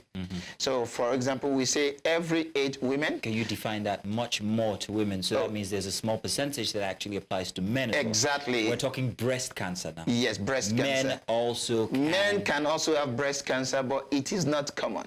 So out of about 100%, we say about 1%, sometimes we say 2% applies to men, while the remaining 98% to 99% applies to women. How does it manifest in men? Is it the same form, a lump? Most of the time, the same form, lump in the breast. And the issue with men is because it is not common. When that happens, they don't see it in the light of the fact that they could have breast cancer, and they don't go to the hospital early. So most men will present with late, in advanced stage. Here in Nigeria, are there fears of wrong diagnosis? And could that also be a factor why people don't want to go? I don't want to be wrongly diagnosed and then go down this path of depression and all of that. Is there? Yes, the chance or the probability that an individual could be wrongly diagnosed with breast cancer or any type of cancer is that the reason is that number of specialists who are up to date in their knowledge, who have the skill, and who have been trained to be able to detect cancer early and make the diagnosis appropriately, the number is not much. So most people would rather see doctors, physicians, or even paramedics who are not, knowledgeable in terms of cancer detection, because many doctors know about so many things. But when it comes to oncology or cancer detection, diagnosis, and also treatment, many doctors don't know about it. And the ones that know about it, they are not all over. For example, let me just paint the picture of what we have in Nigeria, which is very unique and very peculiar. In all the states, we have the 36 states and of course the FCT that we have in Nigeria. We only have about 10 or 11 states that can boast of having oncologists. And then maybe about 8 that can boast of having what you call a standard cancer center. So what happens to the other people? They will have to see the physicians that they have. And those physicians will probably make the wrong diagnosis, tell them it's not cancer, tell them it's infection, take antibiotics, and they will continue to have that until the cancer will continue to grow. So we still have a lot of work to do in this country. A lot of work indeed. In terms of support now, I know that states have come to support people who actually have this disease, or perhaps maybe push people to go for more diagnosis or go for more early detection. However, what more can people do as friends or family when it comes to supporting those who perhaps have been diagnosed with cancer, and also to encourage people to go for checkups? Okay, so when people are diagnosed with cancer, they have a lot of needs, and beyond the financial, which is huge. The family, the friends, even the group, the association that they belong to need to support them financially, because without money it will be difficult to treat the cancer. And a lot of people will stay back at home because of money. So financial support is huge. And beyond that, there's also something that is emotional support. These individuals go through a lot of emotional burden, and they need people to be around them to help them out and to let them know that, okay, they are not going through it alone. They are fighting, the battle together. So they need that emotional support, they need financial support, and of course they need other form of support like physical, being there. People are always there for them, telling them, trying to help them in the best way they can. They will definitely need support from friends and family. Are there any encouraging new innovations in the world of cancer, early detection, or medicines that could actually help manage the situation? Are there new innovations? And while you're answering that, what place does herbal remedies play when it comes to cancer? How effective is it? Is there any science that is dedicated to that in Nigeria? Okay, thank you very much. Talking about innovation, yes, there are innovative procedures or methods and even gadgets and diagnostic tools and even treatments that have been, released into the community of oncology. For example, when it comes to detecting cancer or to be able to stage cancer appropriately from the, to be able to say, okay, this cancer is in stage 1, you're sure of it? Definitive. Exactly. There is a diagnostic tool, we call it PET-CT scan. PET-CT scan is very accurate and more accurate than the conventional CT scan, the MRI, and the reason being that it combines 2 modalities together. So there is what we call the anatomical method or detection, which the conventional CT and MRI do, and then there is also the one we call the physiological function detection, which you have in form of PET. So you have PET combined with CT to give you PET-CT scan. And I'm glad to say that in Nigeria, we have such now, and we are the only country that have it in the entire West Africa. That's fantastic. And unlike before, well, actually, that's people used to travel out. We need more of that across West Africa. Yes, people used to travel out. Now, Mikio in Lagos has brought in PET-CT scan, and people travel from all over West Africa to have this PET-CT scan done. It's good for treatment, monitoring, and response, evaluation. Then when it comes to the herbal, what is the role of herbal? People have asked me this question, alternative medicine or to medicine, the care, that do they really help these supplements? Yeah. The truth of the matter is these combinations don't. I have seen a lot of patients that will come in and say, doctor, I don't want to take this chemotherapy, I don't want to take this immunotherapy, I don't want to do any of this. They will go out and try their natural means. They call it natural method. And then some of them will talk about diet control, don't take sugar, cancer feeds on sugar. Those things are scraps. They are not true. Oh, wow, you shocked me there. And then they go and practice this for about 6 months, 1 year, and then they come back. But this time around, they are coming back with advanced cancer, more cancer in the body. Are you saying there's no place at all for natural remedies? Because I ask, the King Charles himself actually is going through his own battle with cancer. And we were told from last year, was early this year, about his intention to actually use the herbal remedies instead of going the orthodox way. So that kind of like emboldened people to think that there is something there.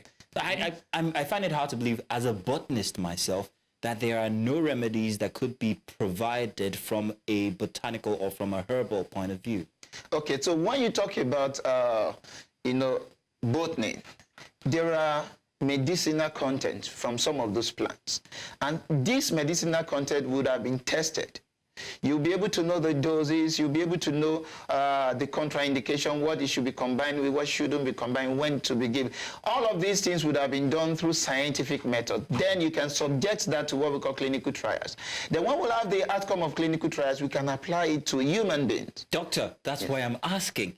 Because if we have this in Africa here, why aren't we dedicating research to try and helping us find these dosages, these interactions between whether a remedy, a herbal remedy, and maybe orthodox medicine? It doesn't seem like we are actually interested in that type of innovation. Is why I asked that question very, very definitively. It's not only in Africa. There are developed countries that are also looking into that. And they have tested so many, and the ones they tested didn't seem to give us the kind of result we want. However, there are individuals who are still pushing it out, saying, oh, it's working, someone used it, and then it worked. And looking at the results, they can push it into the global world for us to see. We need to be able to prove that what they claim to achieve is actually real. Okay. So we need to be able to see that. Otherwise, it's going to be difficult for anyone to believe. But the ones that have been used so far, we haven't seen any significant result coming out of it. And we cannot encourage people to go for that. Okay. Yes. That's and when it comes to innovation in medicine, in oncology, we have new drugs coming up. For example, we are talking about immunotherapy. For the first time, about early last year, for the first time, we found out that tumor that is advanced can actually be taken care of in a way. For example, the clinical trial that came out about advanced rectal cancer, there is a drug called dostarlimab, which is immunotherapy. It was given to those patients that have advanced tumor. And at the end of the day, we found out that the entire tumor disappeared even 6 months after. We haven't had recurrence. And a lot of people are now beginning to say, okay, it is possible to treat advanced cancer and probably to say it is curable, unlike what we used to say. But at this point, we still say advanced cancer is not curable. It can only be managed with what we call the palliative treatment, as it were. But as we continue to, continue to do researches, then things are changing gradually. But until we get to that point, we will not be able to, to categorically say certain things. And then when it comes to herbal, orthodox, we may not be able to embrace, certain things that they are claiming to have. Getting checked now, on a final note, how do we go about getting checked? Where do we go? What do we look out for when we're getting checked? Okay, for categories, let me just quickly go through different types of cancer because they are not the same in terms of screening. For breast cancer, basically an individual that is below 40 years and is able to probably go to the hospital to have ultrasound scan. But before then, there are things that such women can do at home. So for example, there's something we call breast self-examination. The woman, about a week after ovulation, goes in before the mirror, lies down on the bed or sit up, and then, lifts the end up. You can see that screen, the slide is there for the screening method. Then she's able to press the breast around and see if there is any abnormality. And if she's able to feel any form of lump, then she can go to the hospital to see doctor for what we call clinical examination of the breast. And then the doctor can recommend ultrasound scan or mammogram, as it were. Are all lumps cancerous? No, all lumps are not cancerous. That's why we need to take it a step at a time. Once a lump is detected, the first thing is go to the hospital, test will be done, and then there is a test we call fine needle aspiration cytology, biopsy, or for histology. We'll be able to detect if that lump has cancer in it or not. Okay. That's for the breast. Then for the other type of cancer, like cervical cancer, we have what we call the cytology, where people do pap smear or cytology, especially when they are below the age of 30, from age 21 and above, below the age of 30. Then once they are 31 and above, they can do what is called HPV DNA test, and so on and so forth. You'll be able to detect it when it is little. And then for other cancer like colon cancer, a man or a woman above 60 years can begin to have what we call colonoscopy. How does it manifest colon cancer in itself? Colon cancer in itself, you can see individual having constipation, diarrhea, or they are having blood in their stool. And then when they begin to have things like their abdominal pain, or they just notice that there is a swelling that they can, feel in their abdomen. So when they have things like that, they need to go to the hospital to have the test done. Okay. Yes. What other common cancers should we also take note of? Lung cancer is increasing now. Lung cancer, liver cancer, they are increasing. And of course, among the men, the #1 cancer is prostate cancer. So prostate cancer, the beautiful thing with prostate cancer is that it is not as aggressive as the other type of cancer. In fact, it takes you a while before you even know you have it. Before you know. I heard that most people, most older men or old men who actually pass, may not pass from cancer, but it's discovered after what do you call it? What's that word? Postmortem. That they actually did have it, but it wasn't what killed them. So it's a very common thing. We just don't know how common it is. And that's what we say in the hospital. We say prostate cancer, people don't die of prostate cancer. They die, growing up with prostate cancer. That is the prostate cancer that is detected early enough and, appropriately treated or managed. So individuals that are above the age of 40, because it's common in the black men, above the age of 40 can have PSA checked maybe once every year, once every 2 years, once every 3 years. And from there, you will be able to know if there is any form of abnormality that needs to be followed up. Are there any signs one might know, any signs that might just crop up? Yes, so #1 sign is the fact that the individual may begin to have issues with, urinary symptoms, we call it. We just find out, okay, this person, because there's not going to be any pain, this person is not able to urinate as he used to, or there's frequency, this person urinates more, or the person cannot hold the urine. Once the person feels the urge, the person wants to rush to the bathroom, things like that. So those are the common symptoms, but most men don't have the symptoms. There are other things that are associated with prostate itself as a gland, which may not be cancerous. For example, prostate can become enlarged, and still give the same symptoms as it would. Where do you stand on the we've seen this on social media many times where doctors go up on radio stations and say that you should have more sex to be able to manage prostate. You don't have prostate. Is this true? It is not true scientifically. People say that. Say that again, doctor. It is not true scientifically. It has not been, proven as it were. Like, there are things for us to speak as scientists. We must have facts from researches. And we would have seen that, okay, people that didn't do this, they had this outcome. People that did it had different outcome. Then we'll be able to prove that. There's so you're saying like categorically that frequent sex does not save you, does not keep you, safe from having prostate cancer, nor does digital manipulation of your organ. Just so you know, and you heard that here, because the doctor said that. I didn't. I'm not a doctor. He is. So thanks for making that clear, doctor. And also thank you for being with us on the show here today. It's been a very interesting session here with you regarding how we can actually detect very early cancers and the different kinds, and how this could save our lives. Going early detection is actually very, very good for you, whether male or female, and spread across all the different kinds of cancers. Thank you very much, Dr. Thank you for joining us. We appreciate this. Now do stay tuned, because we've got the news coming up at the top of the hour, and then more discussions inside our extra special today, something you'd find very interesting as we take a look at mental health. All after the news. Stay tuned.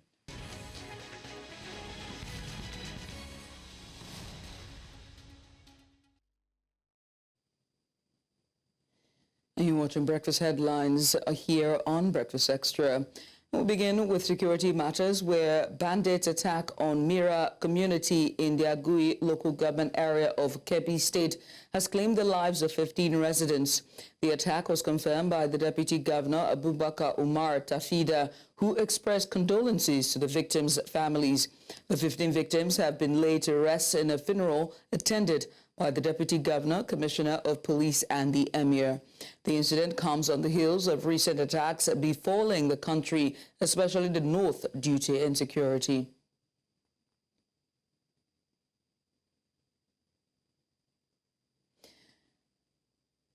Elsewhere, Katsina State Police Command reported that security operatives successfully foiled multiple bandit attacks in Jibia local government area, rescuing 21 victims late Thursday night.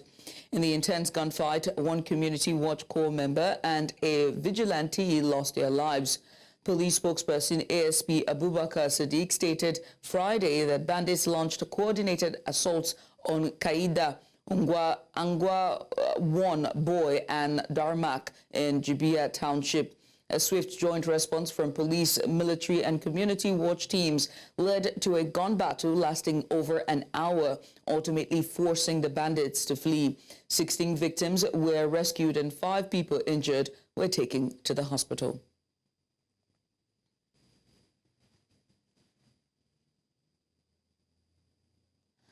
A special independent investigative panel on human rights violations and counter-insurgency operations in Nigeria's northeast region, set up by the National Human Rights Commission in Abuja, has found the Nigerian military culpable of acts of infanticide and killing of community members in Abisare village in Borno State on June the 16th, 2016. The 7-man panel, chaired by former Supreme Court Judge Justice Aboki,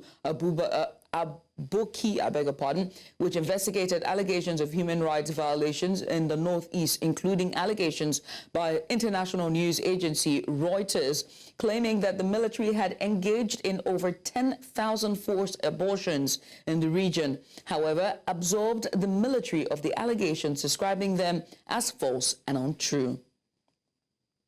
The panel did not find the military culpable, and listen very carefully, did not find the military culpable for the massacre of children in Kukawa, in Gasarwa, in Alagarno, and in many parts of New Marte. But the panel found the military culpable of infanticide and the killing of community members in a village of Abisare in Marte local government area of Borno State on the 16th of June 2016. Away from that, Nigerian Safety Investigation Bureau, NSIB, has confirmed the recovery of the black box containing both the flight data recorder and cockpit voice recorder from the Sikorsky SK-76 helicopter that crashed near Borni Fenima off the coast of Calabar on October 24th. The helicopter, operated by East Wind Aviation and contracted by the Nigerian National Petroleum Company Limited, was carrying 6 members and 6 passengers and 2 crew members. Now, 3 bodies have been recovered from the crash site. NSIB spokesperson Bimbo Oladeji stated that the black box was retrieved with support from NNPC, NEMASA, the Nigerian Navy, and Hydrodive. The device is now secured for analysis, which is crucial for understanding the crash sequence, and informing safety measures. Efforts continue to locate the missing individuals. And that's all for Breakfast Headlines here on Breakfast Extra. There's plenty more on the other side. Stay on board. And you're welcome back. It's time for us to turn our focus to Africa, where we explore issues that shape the continent's relationship with the wider world. Now, today we're looking at a topic that could have significant implications for Africa, and that's America's next president. With the U.S. presidential election now over, with Donald J. Trump emerging the winner, the world is watching closely, and Africa is no exception. Now, President-elect Donald J. Trump has made waves with statements on international policy that could reshape America's approach to Africa, from trade agreements to military aid and from immigration policies to foreign investments. These decisions have ripple effects across the continent. But what could a Trump-led administration mean for Africa? And what should African leaders be considering as they prepare for either continuity or change in the U.S. administration? So joining us to provide insight, we have News Central's international correspondent, Ifeanyi, who has been, covering the U.S. elections, and also Joy John, Bellcrest Institute, Washington, D.C. Thank you both for joining us this morning to have this very interesting conversation. Thank you, ladies. Now, Afia, let's come to you. So given the latest statements from Donald Trump from his campaign run, and now winning the elections, how important is Africa in the U.S. political narrative? Are we there at all, or no? And that's a good question, isn't it? I think perhaps with Donald J. Trump's approach to Africa in the past is that we could see more relationships based on what America could get from the continent of Africa, as opposed to things like aid, human rights, bilateral sort of agreements. I think a lot of African leaders were pleased, actually, that Trump won the election. Uganda particularly was celebrating, saying that sanctions would be gone. And I think there is an air, perhaps, that this could be a new age for America and countries in Africa, that it could be built more on trade. When I was in Washington, D.C., we came across people from an Ethiopian American community. And of course, we know that people in the diaspora are not a monolith and they don't all think the same way. But this particular rally that I came across was Ethiopians, Americans for Trump. Really, really supportive of Trump and the Republicans, and were supporting a local congressman. And when I asked them the reasons why, they said that there was a conflict in Ethiopia that had been going for years, and they felt that not only did the Biden-Harris administration not do anything about it, that they perhaps provided funds that went on to further fund that conflict. And they say Trump would speak to leaders on the ground in that country and wouldn't do that. And that's why they were voting for the Republican candidate and therefore voting for Trump. And they also talked about their values, their Christian and Muslim values, aligning more with the Republicans than they would with the Democrats.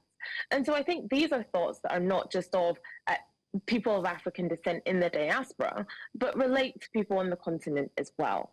And so I think that these things will also influence the amount of support that Trump has, not just from voters, not just from people, but from leaders on the ground throughout the continent as well. It's very interesting that you saw that support from the Ethiopian diaspora there, because if I recall, during Trump's previous administration, right, and especially at the cusp of the pandemic, or right in the thick of the eye of the pandemic, the comments that he made regarding the DG of the WHO, who is an indigent and an Ethiopian as well, it's quite interesting when you see their support and the comments that he was making about the man who was at the helm of affairs when it comes to the African continent and health in particular. And so it begs to ask the question, giving his past administration and his previous administration and the comments that he made about Africa,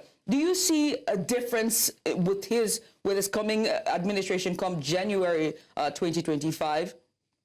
Oh, absolutely not. We can expect more of the same. I mean, we cannot forget when Trump called Africa and said some countries in Africa were S-hole countries. I'm not going to say the swear word here. But, I think people have short-term memory loss, and people are prepared to forgive gaffes and forgive what they say is, people making quote-unquote funny comments because of what they can get for their pocket. Look, the economy is such a huge it was such a huge issue when people went to the ballot box, so much more than I think both the Republicans and the Democrats realize. And people are thinking in a very individualistic way. What's good for me and my family, not necessarily about what's good for community, what's good for my state as a whole. And so therefore people are generally just thinking, about themselves. And so they're willing to forgive Trump labeling a continent, a country as something, making derogatory comments about, like you said, people from the diaspora, people from the continent and all the rest of it. Because they think, well, how much money do I have in my bank account at the end of the week or at the end of the month? That is really, really high on people's minds. And they're willing to forgive all these things that Trump may say, may do, what may happen to other members of their community. He talks about his mass deportation plans that could affect, thousands, if not millions of people in the diaspora who are from the continent of Africa. But people are still willing to forgive that because of what Trump said he will do for the economy. But if you really want to drill down on tariffs and really want to drill down into that will actually make prices higher for people, will increase inflation. So I think there's it's going to be a huge disconnect because people are going to find that this Trump term is going to be more of the same, but perhaps with the kind of this is his last 4 years, right? He has to really make an impression. He has to really do what he set out to do, perhaps that he didn't get to finish in the first 4 years. And you do still have some of that anger left over from the fact that he felt he won the election last time but wasn't in office. What part will revenge play in this term? And so, yes, we can absolutely expect more of the same, if not worse. I feel you hit a very interesting point there regarding revenge. I've never really even thought about that one since after he was announced winner. But that's a very interesting point. I'm told that we have to let you go now, Afia, but thank you very much for joining us to give your own 2 pence on the situation. Now, let's come to you, Joy John, regarding the relationship between America and Africa once Trump is in office. How might African countries need to position themselves with Trump returning now as president? Are there specific areas that you think African leaders might need to perhaps recalibrate their diplomatic ties or trade strategies? Thank you for having me. With President Donald Trump's return to the White House next year, African countries must align their priorities with U.S. interests. I'm talking trade, security, and investment. The U.S. policy towards Africa in the past has long been pretty transactional, so there should be a focus on key sectors like energy, infrastructure, and agriculture while working to strengthen the regional partnerships across Africa.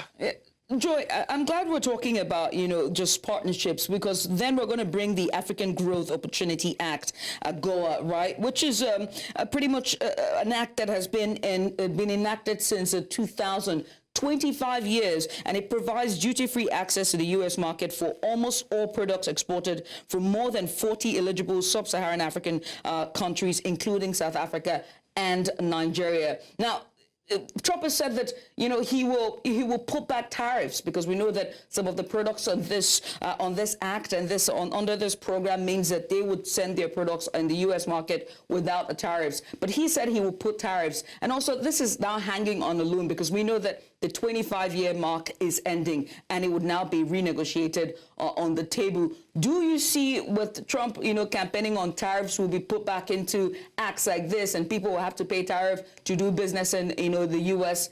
How do you see this playing out during his administration? Yes, I really can't speculate, but I know that there are concerns that Trump may roll back on investment and trade. Talking about AGOA, African Growth and Opportunity Act, it's a key source for concern. Really. And during his first term, he was very clear in his stance that he had no plans to renew it at its expiration in 2025. And when he campaigned, it was one of the things on the table as well. So for Africa to navigate potential challenges that this may bring, I think that a multi-pronged approach is key. is key to address it. And I'm talking in areas of strengthening inter-African cooperation through mechanisms like the AFC, FTA, and the African Union. That becomes paramount.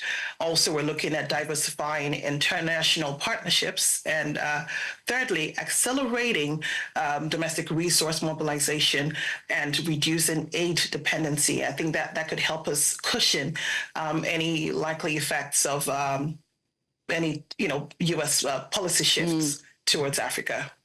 All right, Joy, regarding the relationship with the Trump win and the different little spates or wars that we have, there's the argument that a Trump win is a big win when it comes to the war against between Russia and Ukraine, and also the Israeli-Hamas war as well. Is this true? Are you of that stand where it's like, okay, these are going to end very soon because he's going to stop funding here, or at least have some negotiations with people or parties that he had or friendships with while he was in power?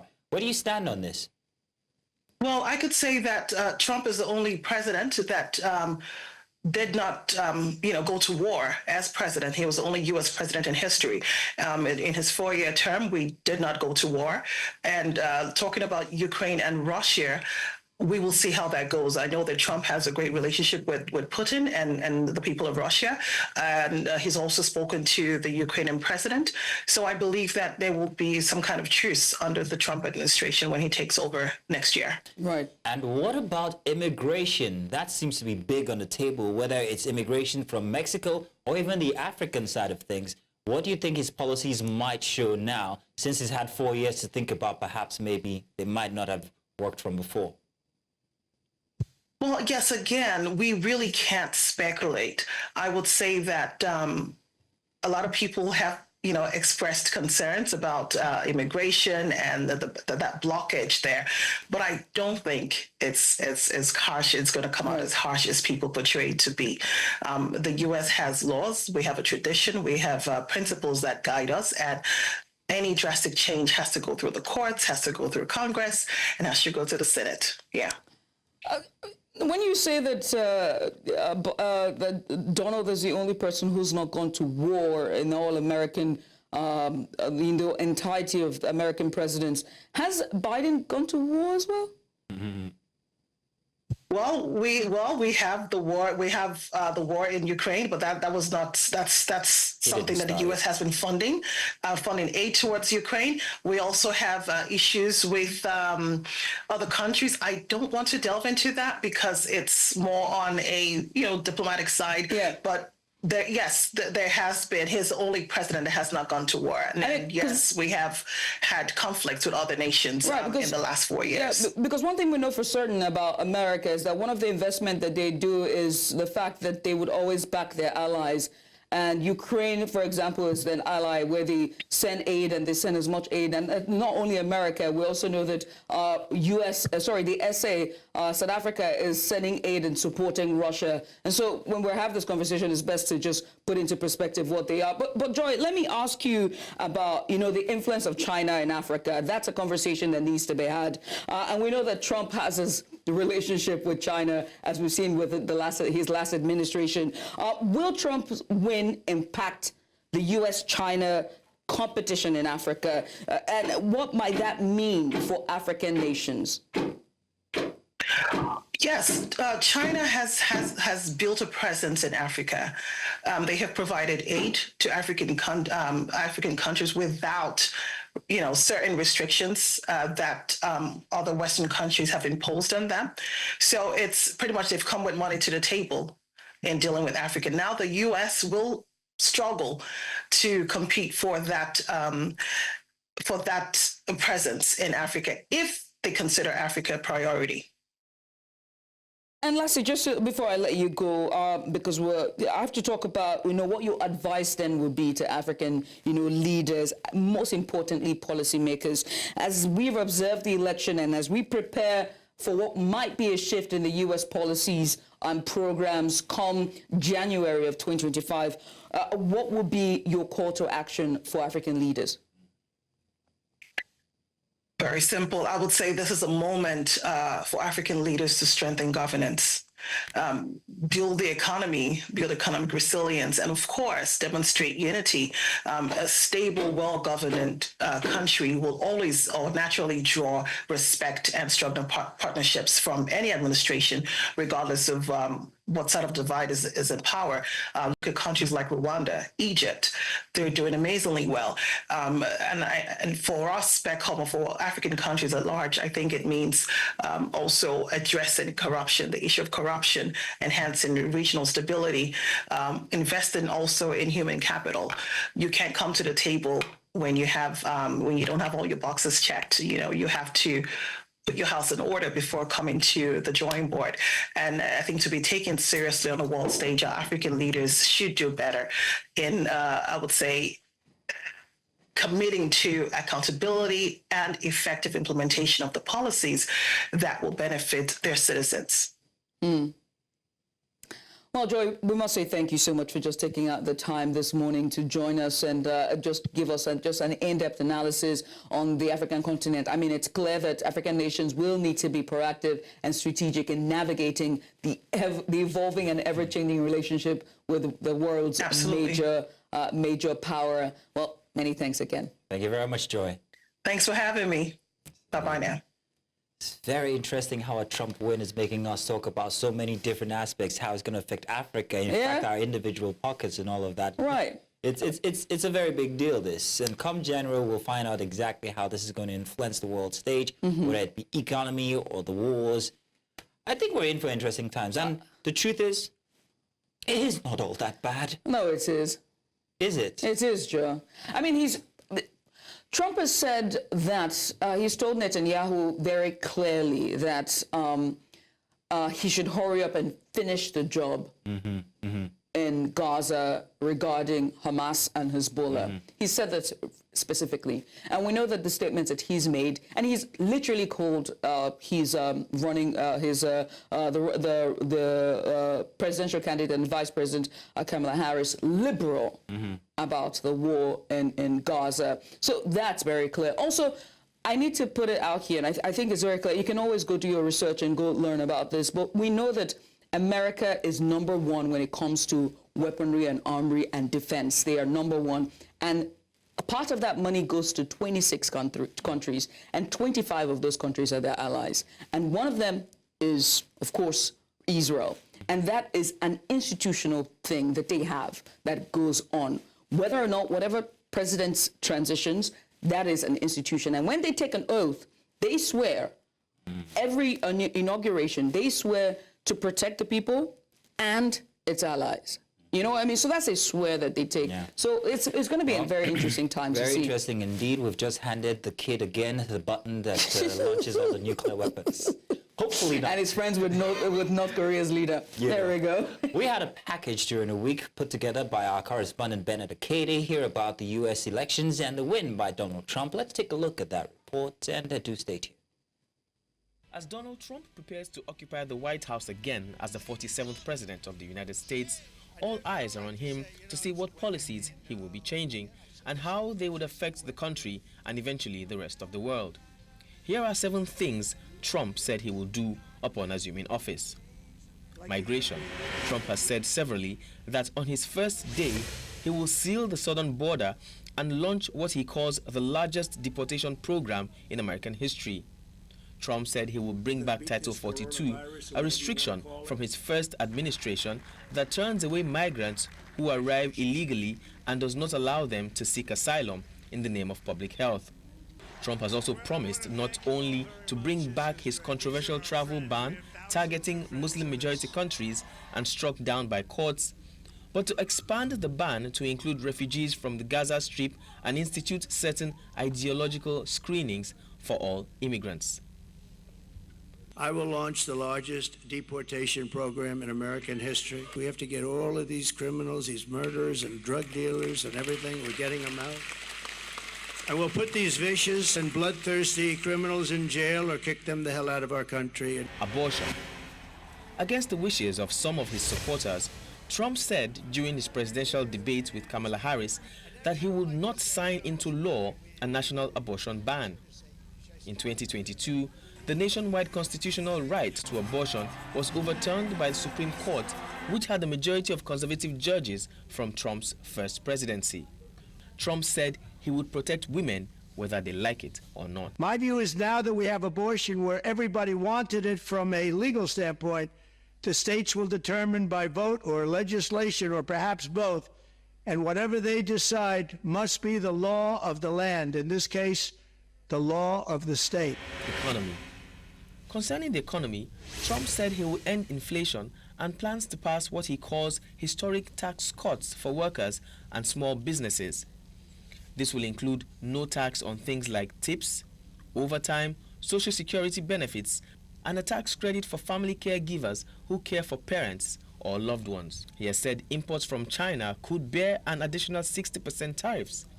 Some economists have warned that such move could push up prices for ordinary people. We have the greatest economy in the history of our country. We have never done so well. Everybody was amazed by it. Other countries were copying us. We got hit with COVID, and when we did, we spent the money necessary so we wouldn't end up in a Great Depression, the likes of which we had in 1929. Environment. During his first presidency, Trump rolled back hundreds of environmental protections and made America the first nation to withdraw from the Paris Climate Agreement. This time, he has again vowed to cut regulations, particularly as a way to help the American car industry.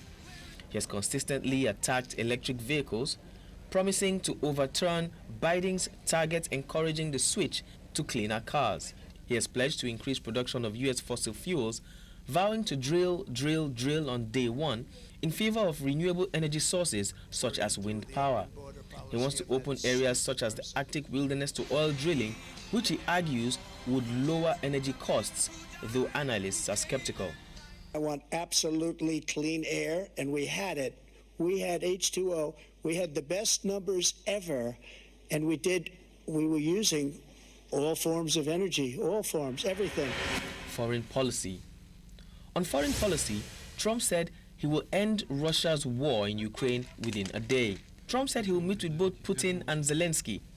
They both have weaknesses and they both have strengths.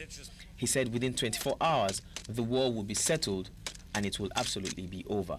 Trump also plans to stop the chaos in the Middle East and prevent World War III.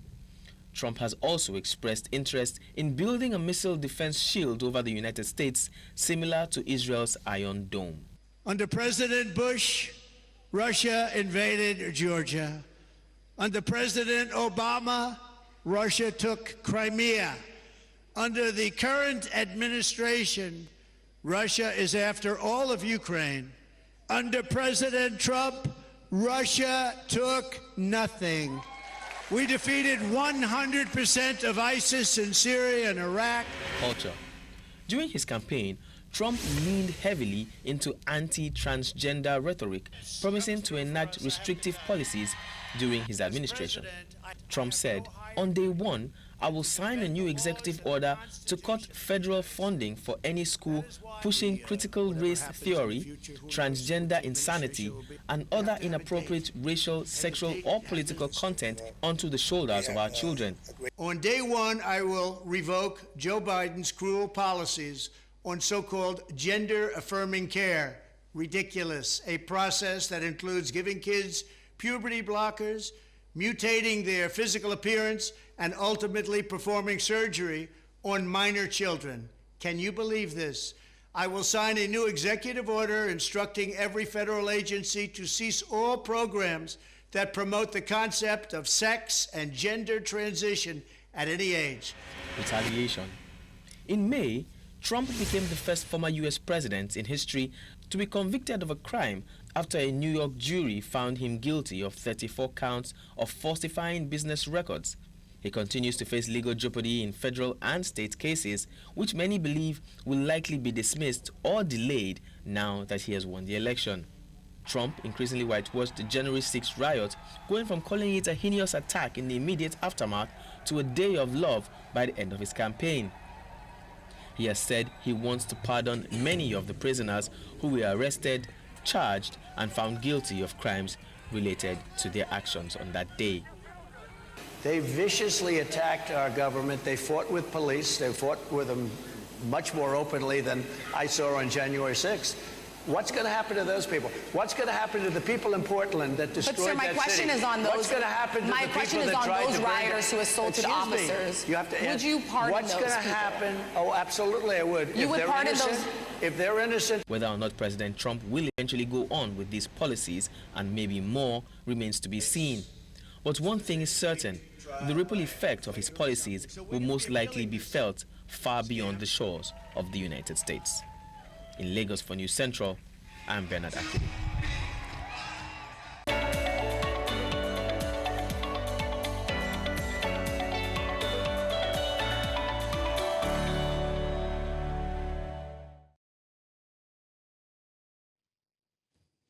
Welcome back. Let's bring it back to Nigeria here as we're about to unleash on you our extra special for today.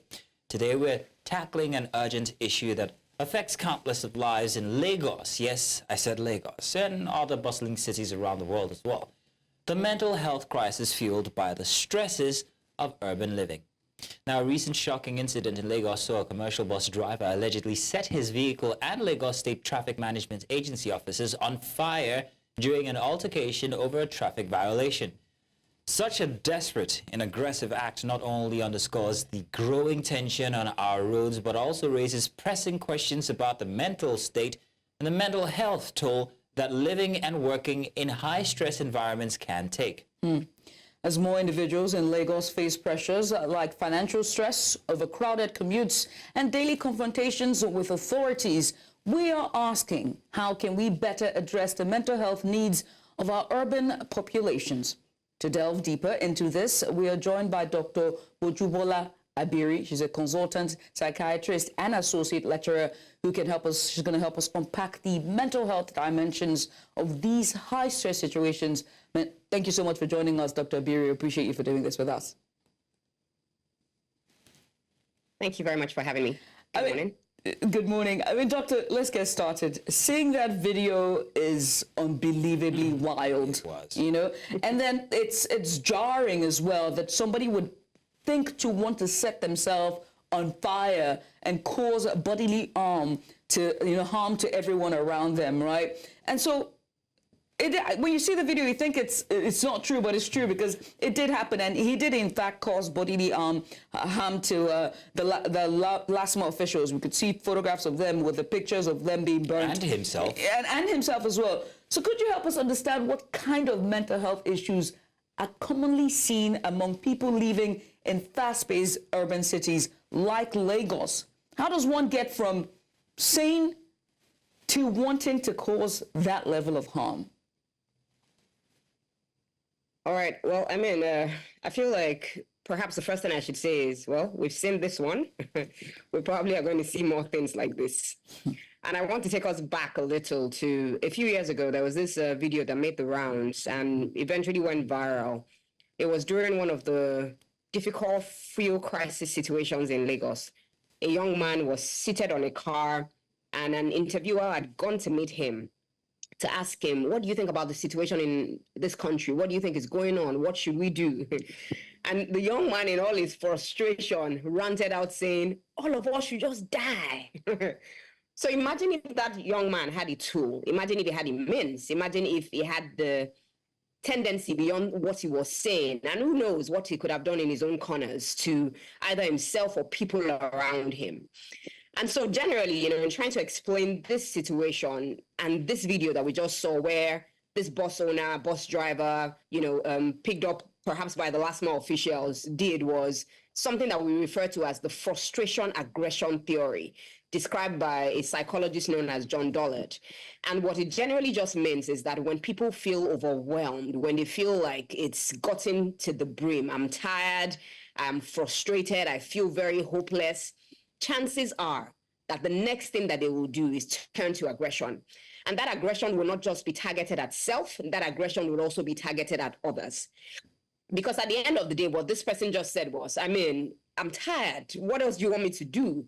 Again, it's important that beyond the frustrations in the line of work, we should also remember that as humans, people have different things that they're dealing with at the family level, in their own lives, with their own health, financial challenges, insecurity. I mean, look at the power situation, look at the price of fuel, the queues, which are still in some places.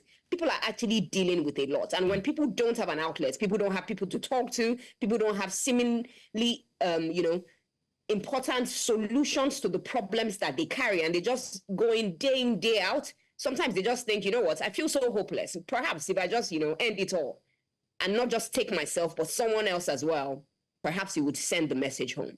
Now, this is a very critical breaking point you're talking about here, and we've seen that many times, like you've just said, where people are like, you know what, to heck with it. I'm just going to, Now, this is something we're seeing more and more in Lagos.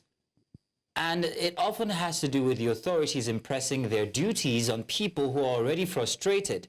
So the question is, when it comes to mental health, and in cities like Lagos, Abuja, Port Harcourt, where people are going through these things repeatedly, it's like every single day. Do the authorities owe the citizens any consideration regarding how they exert their authority on them? Like in this case, the last official perhaps was going to impound the vehicle. I mean, I counted the number of those officials. There were too many to impound. There were just too many. But not implicating them. Yeah. Do authorities have that responsibility to also compute this into the equation? Lagosians, Nigerians are going through so much at this moment. Because even personally, I've gotten stopped more times now in these hard times than I got stopped by the police or the last mile agents or the FRSC before May 29th last year. I'm being specific, but do they owe us any consideration? So I'll tell you this, tensions are very high, tempers are high, people's ability to cope with all of this pressure is thinning out by the day. I mean, this hits close to home because 2 days ago, a family member of mine had gone out to somewhere to see somebody and, gotten his car impounded on the guys that, the lane that you took, difficult economy. And so, of course, what we would say is that everyone is feeling the heat, some more than others, definitely. But like you rightly asked, the people in authority, even though they are humans like you and I, and it's something that we've constantly said, is that they owe all of us, they owe themselves, and of course they owe all of us, a duty of responsibility to be responsible first for their feelings, their emotions, and how they go about their duties. This again is somewhat traumatic for me because I remember a few years ago, I was just coming home and while trying to get into a lane, I just had someone jump in front of my car and tell me that, I had broken a rule. Like, seriously? And then, of course, I had my car impounded. I had to make a few calls. Eventually, I had to pay money. It was frustrating because I felt cheated. I felt like, this was hard-earned money. And so you can imagine all of these people who live, of course, on less than $1 a day. Perhaps they're still struggling. I mean, all of us are struggling. All of us are trying to make ends meet within the difficulties of the economy. And so, yes, these officials owe us a lot. They owe us, to inform, to educate, to tell us what is right, what is wrong. But also when they are discharging their duties, they have to do it with a human face. They have to be extremely emotionally intelligent as they try to do their duties, not make us feel like, we're pawns and they're trying to, make anything of us. Because at the end of the day, if you're coming to a frustrated individual, chances are this individual has nothing to lose. Right. And at that point, they're just like, you know what? Let's just take everyone out. I'm not just going to take myself out. So again, they need to be responsible for themselves. They need to be responsible for the citizens, as well as show responsibility in discharging their duties. I want to drive that home, Judith. I want to refer to you here on this one. I, for the first time in my entire 30 years of driving, for the very first time, only last week, paid 2 fines, which means that the rate at which people are being, what's the word now, the rate at which the authority is actually going after people has increased. For the first time in 25 years, I paid 80,000 naira. That has never happened before.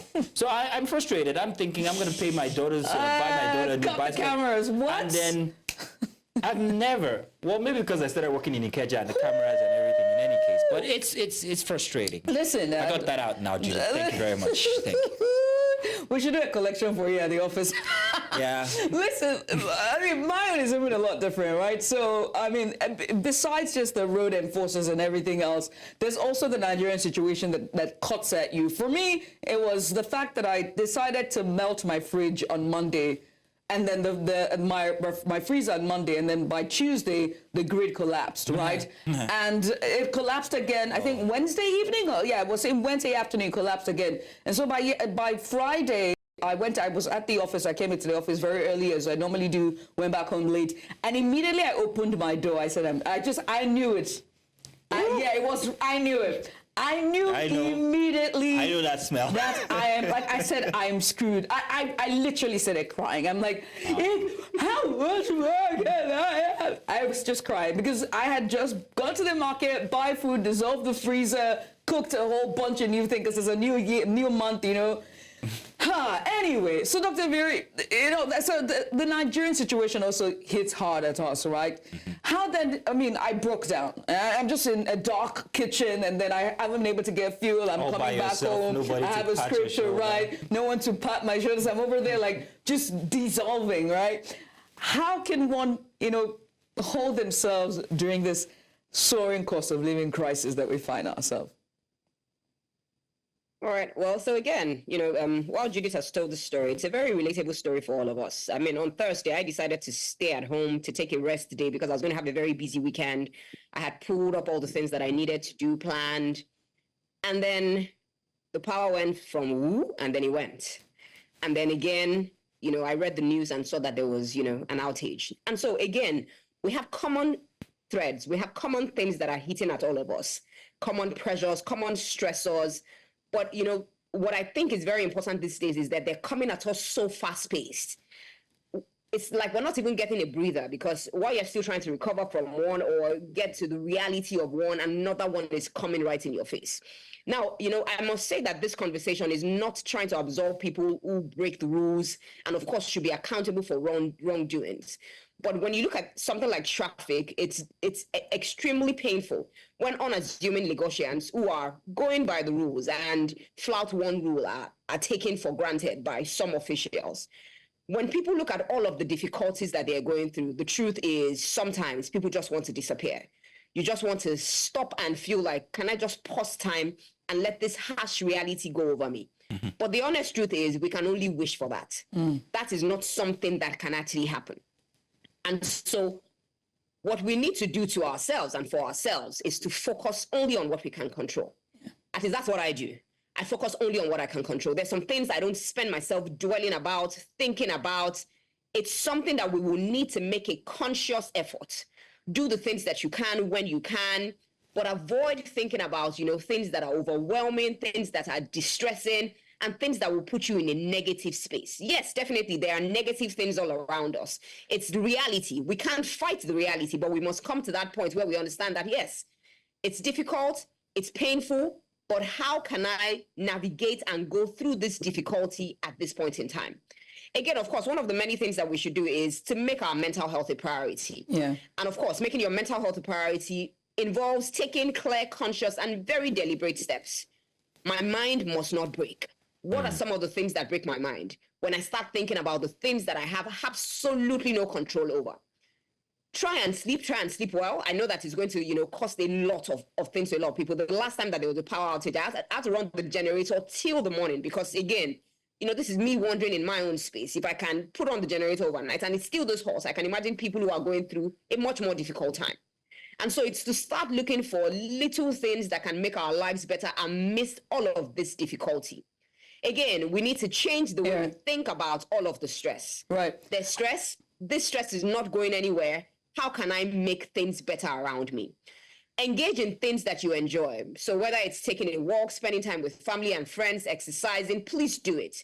And one of the biggest things that I know will help us in difficult times like this is embracing human connection. We all need each other. You see how we shared our stories this morning? Yes, it was liberating. Off his mind by saying, well, you know, the first time. So speaking with people, understanding that you are not alone, understanding that we need, you know, community resilience. That's what we call it.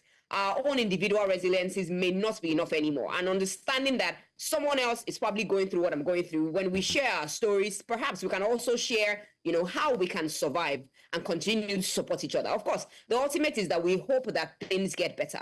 But while we are on our journey there, we need to keep our minds in a good place. There is no prosthesis for a broken mind, for a broken spirit, and so we shouldn't let our spirits break. Dr. Abiri, it's too late. I don't know what you're talking about. Because look, let me say this, right? I'm plagued with a mind and a brain that doesn't shut down when I go to bed, right? So when there's this buzz that keeps going in my head, right? And now there's now this tiny voice, right? Working in the newsroom and seeing how the news continues to unfold, and how you just see, like, this is so clear. How's it so difficult for everyone to see? Like, what can we do? There's now that voice that constantly says, "You're wasting your time. You should leave." Obviously, Judith has a narrator in her head that tells about everything in her life. It's like, and it's like the road not taking. You know what I mean? Like every single time I go to bed, the thing plays out, the road not taking. You're wasting your time. You should leave. Like Smeagol from Lord of the Rings. Thank you, Smeagol, huh? Yeah, that's how it is. Yeah. Thank you very much, Dr. Abiri, for joining us today and giving us expert opinion regarding the situation in Lagos and every bustling city in Nigeria as we go through these economic downturns. Thank you for giving us hope, let's put it so. Once again, you said, make sure you take care of the things you can control and forget about the ones you can't. At least that will help. Dr. Abiri, thank you very much. We appreciate your presence. Thank you very much, Mazina and Judith. Have a beautiful day. You too. And now to you, Judith. Abegja. And this voice in your head, it's okay. We all have it, but for some of us, it's lower than the others. Yours is very... Mine is low. I can't even... Low but loud. It tells everything. And it's always when it's at nighttime when I'm trying to quiet the mind. It's goes, "You're wasting your time." I have one of those too, but it's not a little voice. It's a what's his name now? Morgan Freeman, who's narrating my life in my head. Oh. I'll take that.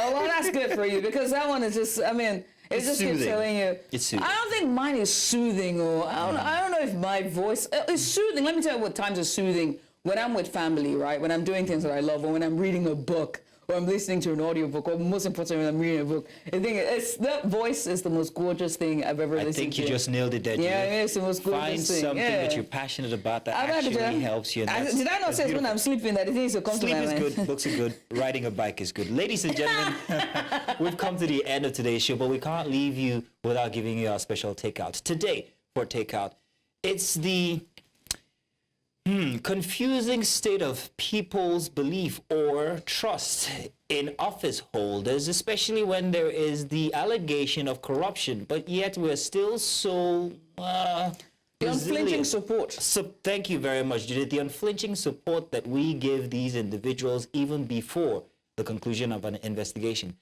Ladies and gentlemen, they're giving them the benefit of the doubt. Speaking of benefits, sorry to cut you, Mazzino. Remember the guy who the Uber driver who was assaulted by Mascot. He turns it 360 and apologizes to Alex Ikwacha, and it's just a constant reminder that you're wasting your money talks, and then you know what walks. Ladies and gentlemen, I'll take out. Goodbye. See you guys tomorrow. Bye now.